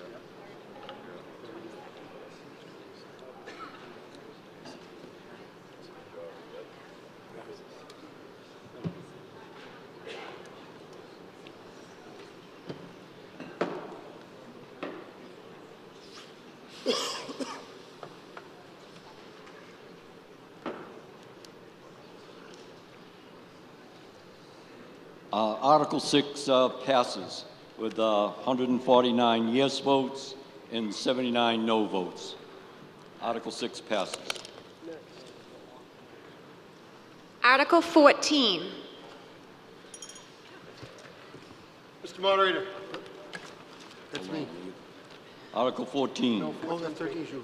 Yes, Mr. Seeley. I move that the town vote to appropriate the sum of $19,300 from free cash and $600,000 from Water Enterprise Fund retained earnings to fund certain fiscal year 2027 capital items as set forth in the warrant. So, second. I have a motion and a second. I'd like to get the Board of Selectmen's recommendation, please. Board of Selectmen recommends. The Finance Committee recommendation, please. Finance Committee recommends. Mr. Seelig, would you like to speak to your motion? Sure. This article funds limited capital items for fiscal year 2027, including the assessor's recertification and the water department projects, uses free cash and Water Enterprise Fund retained earnings. Due to the timing of this budget process, staffing uncertainties, and limited capacity to complete a full capital plan review, the Capital Planning Committee was unable to conduct its typical comprehensive evaluation and prioritization of capital requests. As a result, only these critical and time-sensitive items are being advanced at this time. The town intends to hold a special town meeting in the fall to focus specifically on capital planning, allowing for a more thorough review of needs, priorities, and available resources once staffing levels and our financial conditions are more clearly defined. A yes vote funds these limited capital items here and defers the broader capital planning to a future special town meeting. Okay, thank you, sir. Any questions, points? Seeing none, I'm going to call for a vote on Article 14 as presented. All those in favor of Article 14, please raise your green cards. All those opposed, please raise your red cards. Article 14 passes. Article 15. Article 15, Mr. Smith. Mr. Moderator, I move to transfer from free cash into Treasury the sum of $3,500 to be spent by the Board of Selectmen to support South Coastal Counties Legal Services, Incorporated, continued free legal services in civil matters to elders, low-income families, and their children, including those from the town of Halifax. Second. I have a motion and a second for Article 15.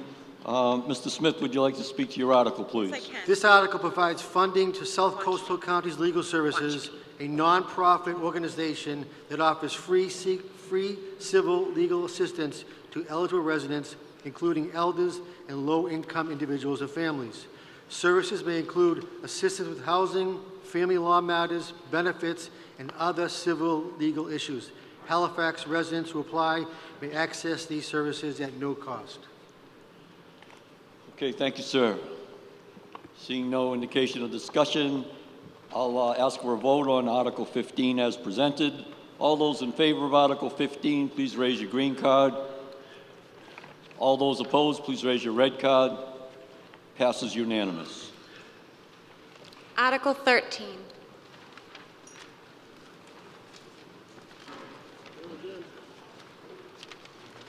Article 13, Mr. Smith.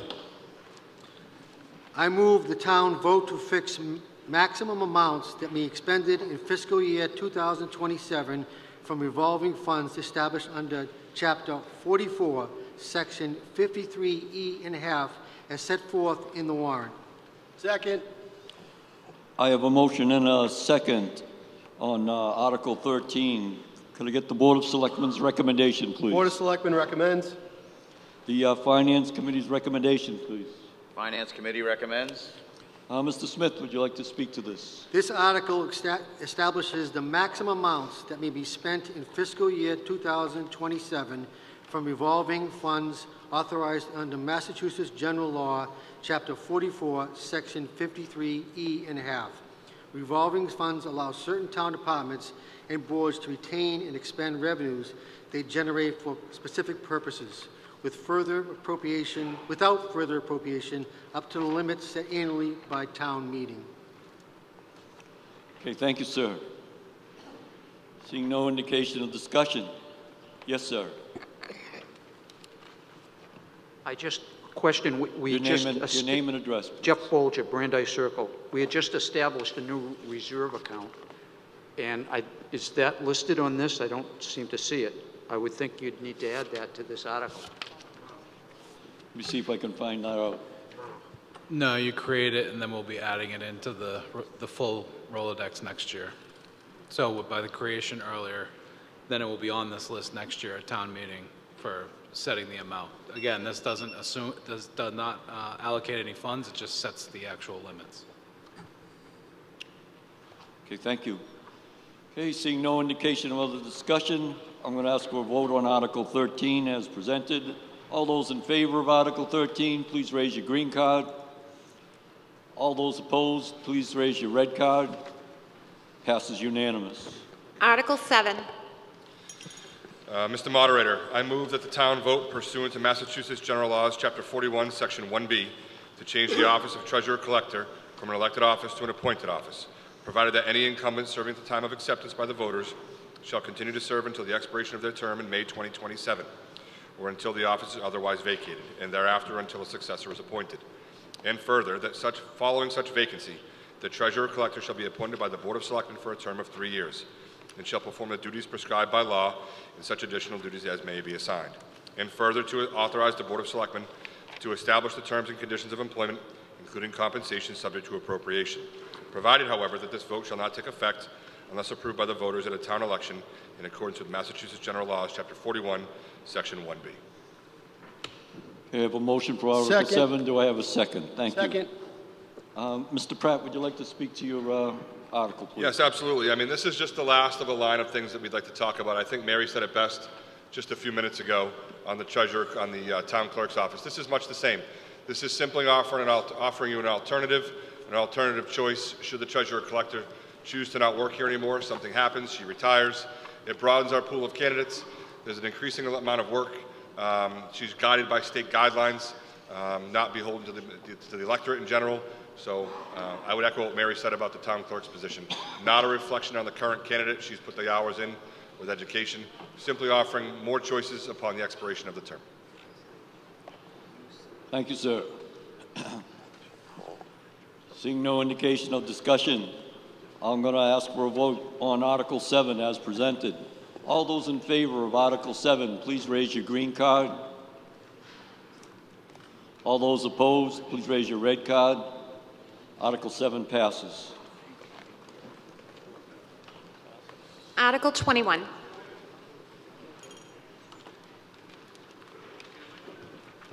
Article 21, Mr. Smith. I move the town vote to accept Massachusetts General Law, Chapter 138, Section 12D. Hello? Oh, I had my hand up before this one started. Mark Gagnon, 38 Firefly Road.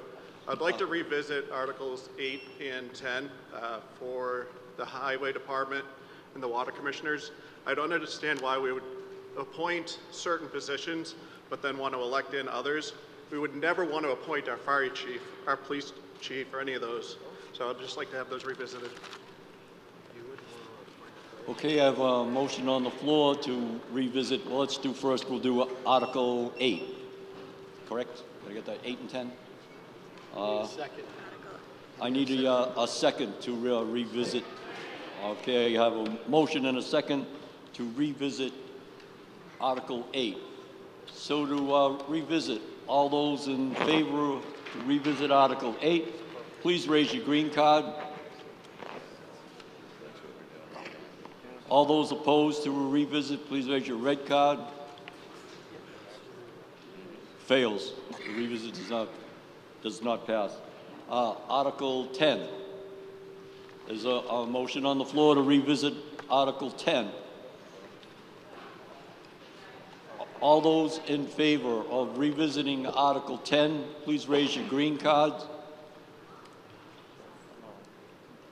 All those opposed to revisiting Article 10, raise your red cards. Fails to revisit. So we're on Article 21? We're on Article 21.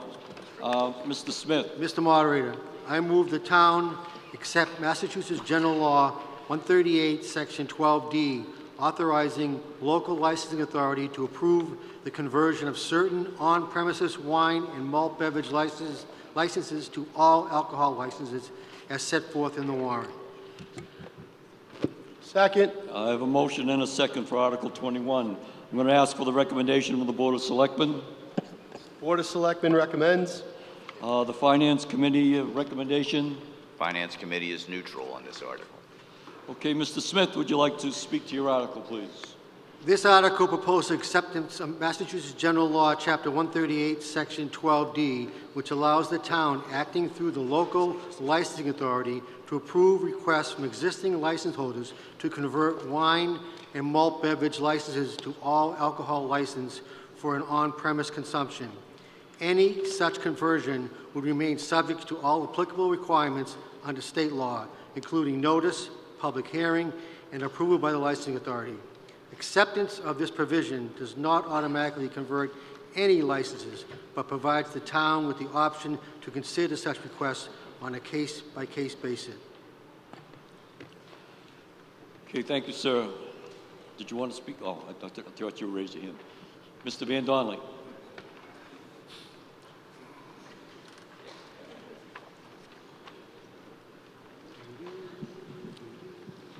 Hi, Van Donnelly, 201 Cranberry Drive. A little bit, a question on this one is, you're basically saying that if you got a grocery store or whatever that's selling beer and wine, you could convert them to selling a bar in there to do whatever you want to do. I mean, where does it say no? It says right in here that if you read that, it says to approve it from a license to convert an existing license, which could be already in place, to sell wine and beer, right, malt, only for on-premises consumption to a license to sell in all alcoholic beverages. So you're basically saying you have the ability to do that. You can convert them to go sell a bar if they want to stick a bar in there, whatever they can. That's what this says. Let me see if I can get some clarification on that.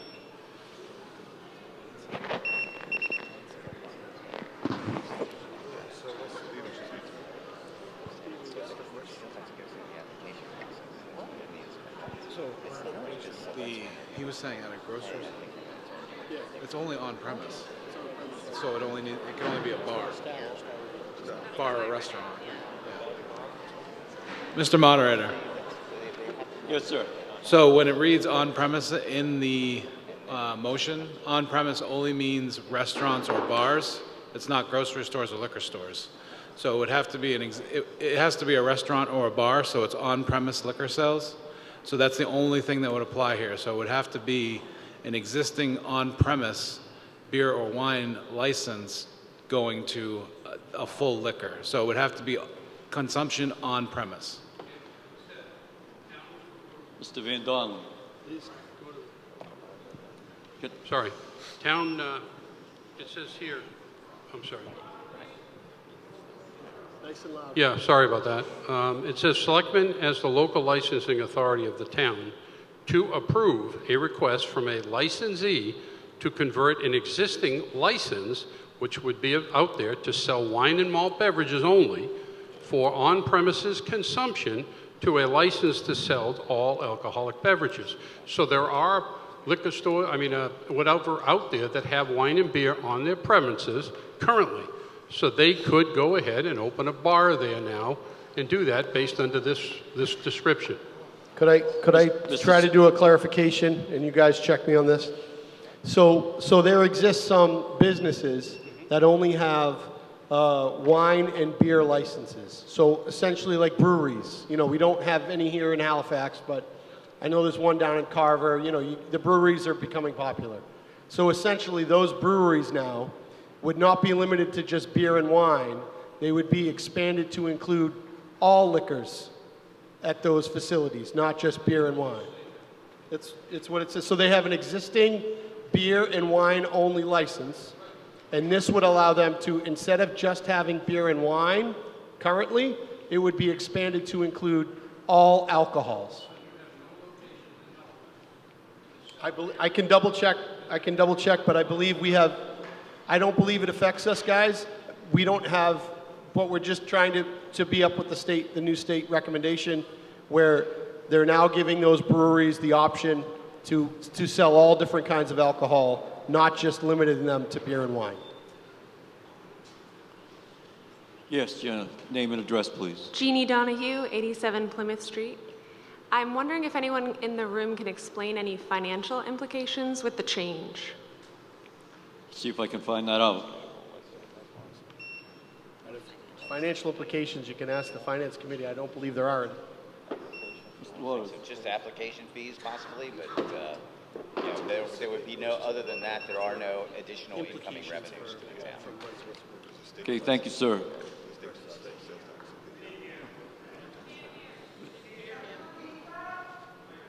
Mr. Bolger. Jeff Bolger, Brandeis Circle. I don't believe this just is limited to breweries and stuff. If you had a restaurant like Cape Cod Cafe, if they had a license to sell beer and wine, this would allow them to request a license to sell full alcohol. So any facility that is just selling beer and wine would now be opened up to be able to sell any kind of alcohol. That's what this does. Can I modify? Yes. Would you like to speak? Hold on, Mr. Moderator, sorry, Amy, hold on one sec. It's fine. Our council would like to speak to it if it's okay. Yes, Mr. Durensis. I just want to clarify a legal point. This does not allow for the license to be automatically transferred. What happens is they have to apply for it, just like anybody who's looking for an alcohol license has to apply for it. There would be a public hearing. The public would have an opportunity to comment on it. The select board is the local licensing authority for liquor licenses. They already have that authority. They already have experience dealing with alcohol establishments. They would make the judgment whether it would be appropriate for that application to be granted or not to be granted. So it's not an automatic thing. That's the part I wanted to correct. It would still have to go through a review process. Okay, thank you. Ms. Troop. Okay. Amy Troop, 10 Hillside Ave.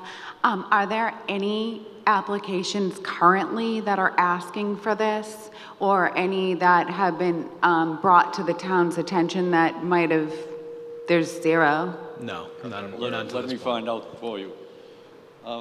He just Mr. answered. Town- Not that we've seen. Not that you've seen. Thank you. Answer's no. Mr. Van Donnelly. Yeah, thanks for the lawyer and for the opinion. So there is really no reason for this to be on here at all. It has to go before the board anyway, the licensing board, to be approved or not. So there's really no reason that this thing is even on here that I can see. Yes, there is. Yeah, it's accepting Mr. mass Durensis. For the select board to have the power to do this, they have to have the statute accepted by the voters. Has to be on the books to do it. It has to be on the books to do it. Okay, so I got it now. So the issue is now, it's a no, okay? Right now, we don't do this at all, even if it goes to the board, correct? It can't. Can't, okay. So seems like it's worked pretty well. Why are we going to go change this now and allow more free flow and alcohol in a lot of these areas in town and put more stress on police, ambulance, and all that kind of other stuff? Doesn't make any sense.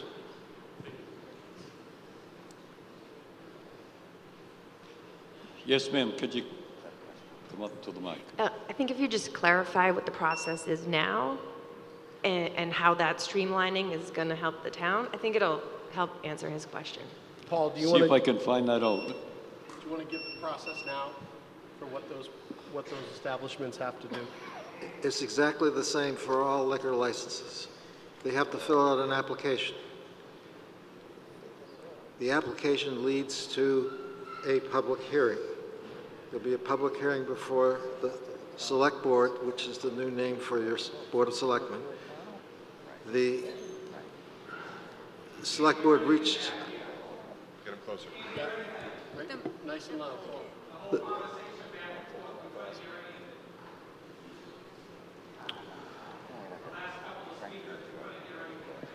They want to know what the current procedure is right now for businesses. So the procedure for this license is that an application has to be submitted on a form provided by the Commonwealth of Massachusetts Alcohol Beverage Control Commission. They submit it to the town. The town Select Board, formerly known as the Board of Selectmen, then has to have a hearing. The hearing is a public hearing. The public can come and comment, pros and cons. The applicant can make the case why this would be of benefit to them. The Select Board makes a decision, but that decision is not final. It then goes to the Alcohol Beverage Control Commission in Boston, and they either approve the Select Board's decision or not. Okay, thank you.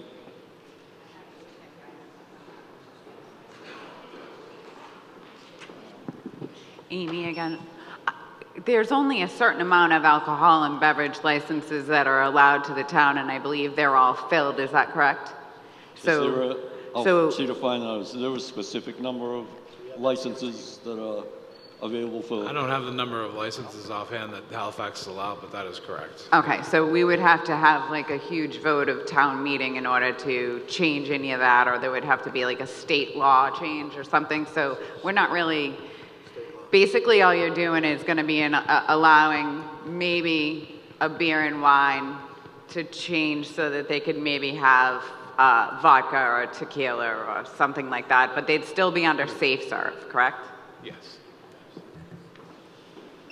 Okay, see no indication of discussion. I'm going to call for a vote on Article 21. Mr. Moderator. Mr. Moderator.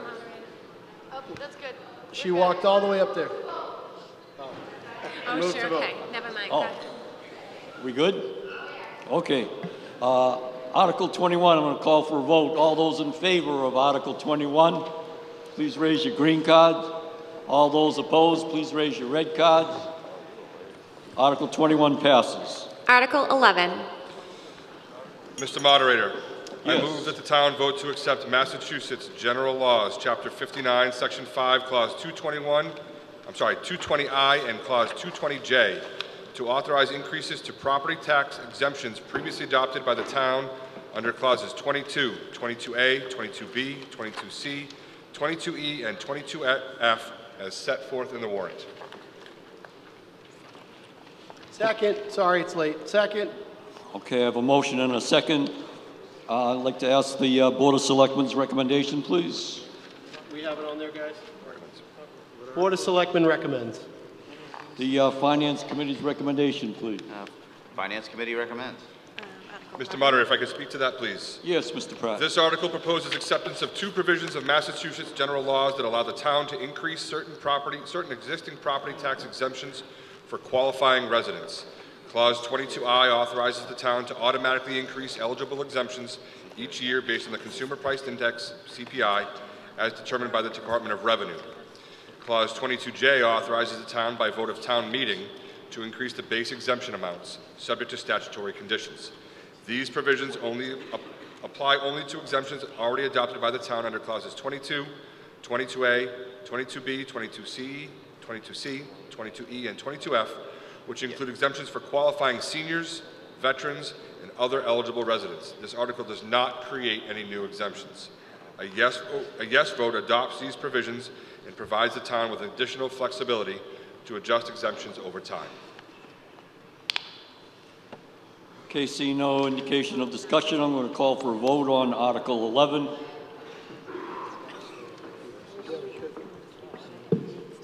Amy Troop, Town Hillside Ave. My only question on this would be, what are the paybacks? So if upon death, do they have to sell the house kind of like a reverse mortgage in order to pay the town back? Sorry about it, I'm not looking at you. Or something like that. Like, is there any red tape that would provide some sort of a catch to that scenario? I'll see if I can find that out. I mean, not that I'm aware of. I don't know, Stephen or Rob. Is Rob here? Rob Mullen? Could we ask Rob to speak to it? Rob Mullen, 147 Oak Street. Nice and loud, Bill. Rob Mullen, 147 Oak Street. Can you explain the question, Amy? Yeah, so by giving an exemption, is there any like guidelines within the exemption paperwork that would make it so that there was a payback that they would have to do based on like a death or a moving or something like that? Are they going to need to, does it lean on their house? Is it No, anything like that? This I'm just exemption making sure. is taken off of the disabled veterans' annual taxes. Okay. So there is no payback, there is no lien, there is nothing. They just have to have the certified paperwork turned into the assessor's office. Okay, and then the same thing for an elderly resident as well. This is veterans. Yeah, that's not on the veteran side. Okay. So Do we have an answer, or do we know whether there are any other, as far as elderly or? This is just for veterans. This is veterans only, Only veterans. Only so veterans. they have a disabled veterans only. So it's for, okay, thank you, sir. I appreciate that. For veterans only. Okay, yes, Mary. I'm sorry, Karen. Yes. Sorry, changed your name. Mr. Moderator, can I just clarify something? It's an additional exemption that we offer, just like we do for the elderly, is what that meant. Karen Favor, 66 Clyde Bosworth. Hi, Karen. Hi, not Mary. Just have a question as to what the amount is now and what are we voting for? So what is it going to change to if we vote yes?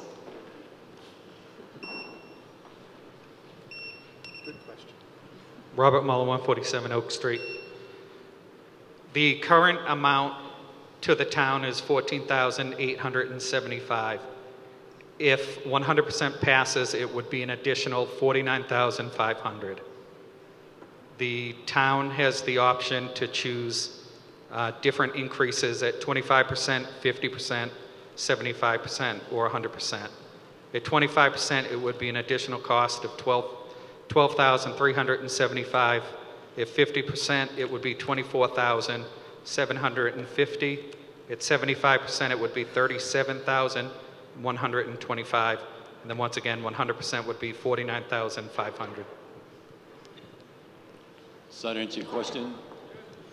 Yes, go ahead.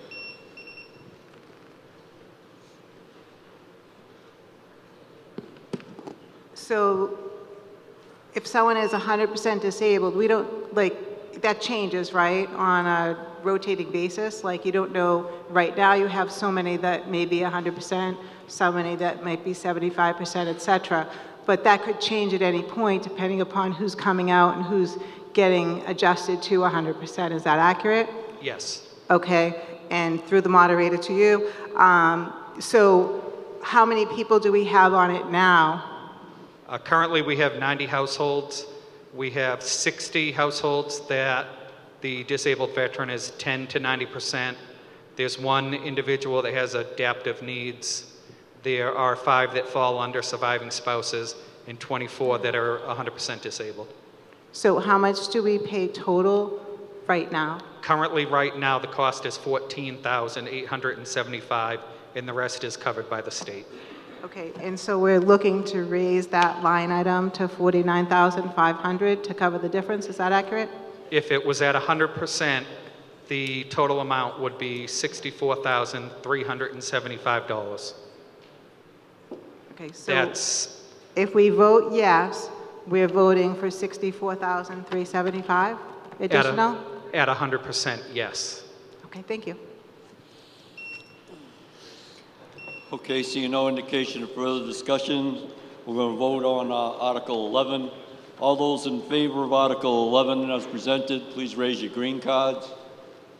All those opposed, please raise your red card. Article 11 passes.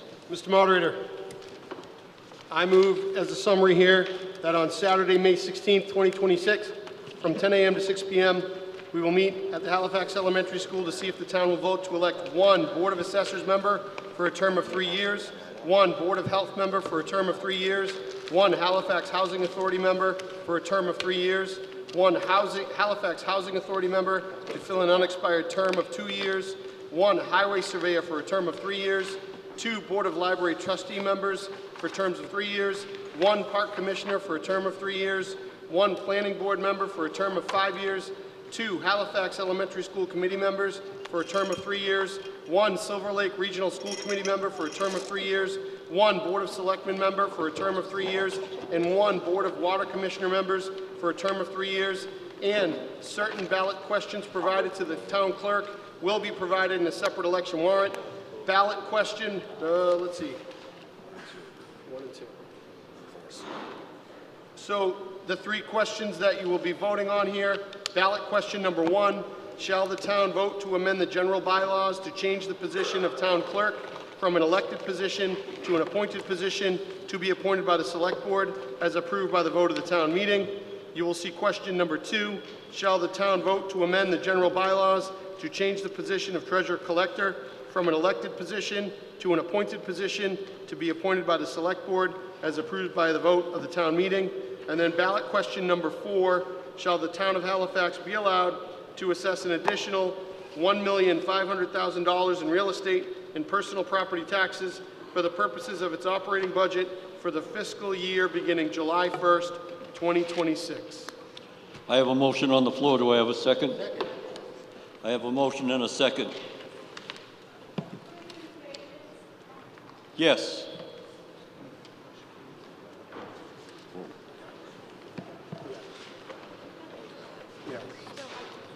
Hi, just a quick question. Barbara Gaynor, 17 Pemmican Way.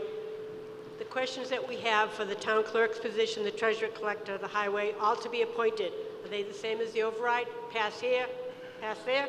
They have to be yes on both? Yes. Yes. That's correct, and because question 3 did not pass, that will be, it won't matter, that question. Thank you. Just wanted to clarify. That's the one. Hannah, please. Is question 3 Highway, yes. That would be Mary Gravenese. Was question 3 Mary highlighted? Gravenese, So 98. question 3 will be on the ballot, but it's non-binding because we didn't approve it here at town Has to meeting. be at both. Mary Gravenese, 98 Clydo Bosworth Road. I was just wondering, more of a request, will there be an updated pink sheet with the actual correct numbers, totals, everything, so we know exactly what we are voting for on Saturday, available either on the town website or through email or somewhere, because my sheet's a mess. I can't read it. I don't know what I'm voting on. I'll see if I can find that out. Thank you. Yeah, we can make that happen. Thank you. Okay, I'll accept the motion to adjourn. I'll make a motion to adjourn. So moved. All those motion and second to adjourn. All those in favor, please raise your green card. All those opposed, please raise your red card. Passes unanimous.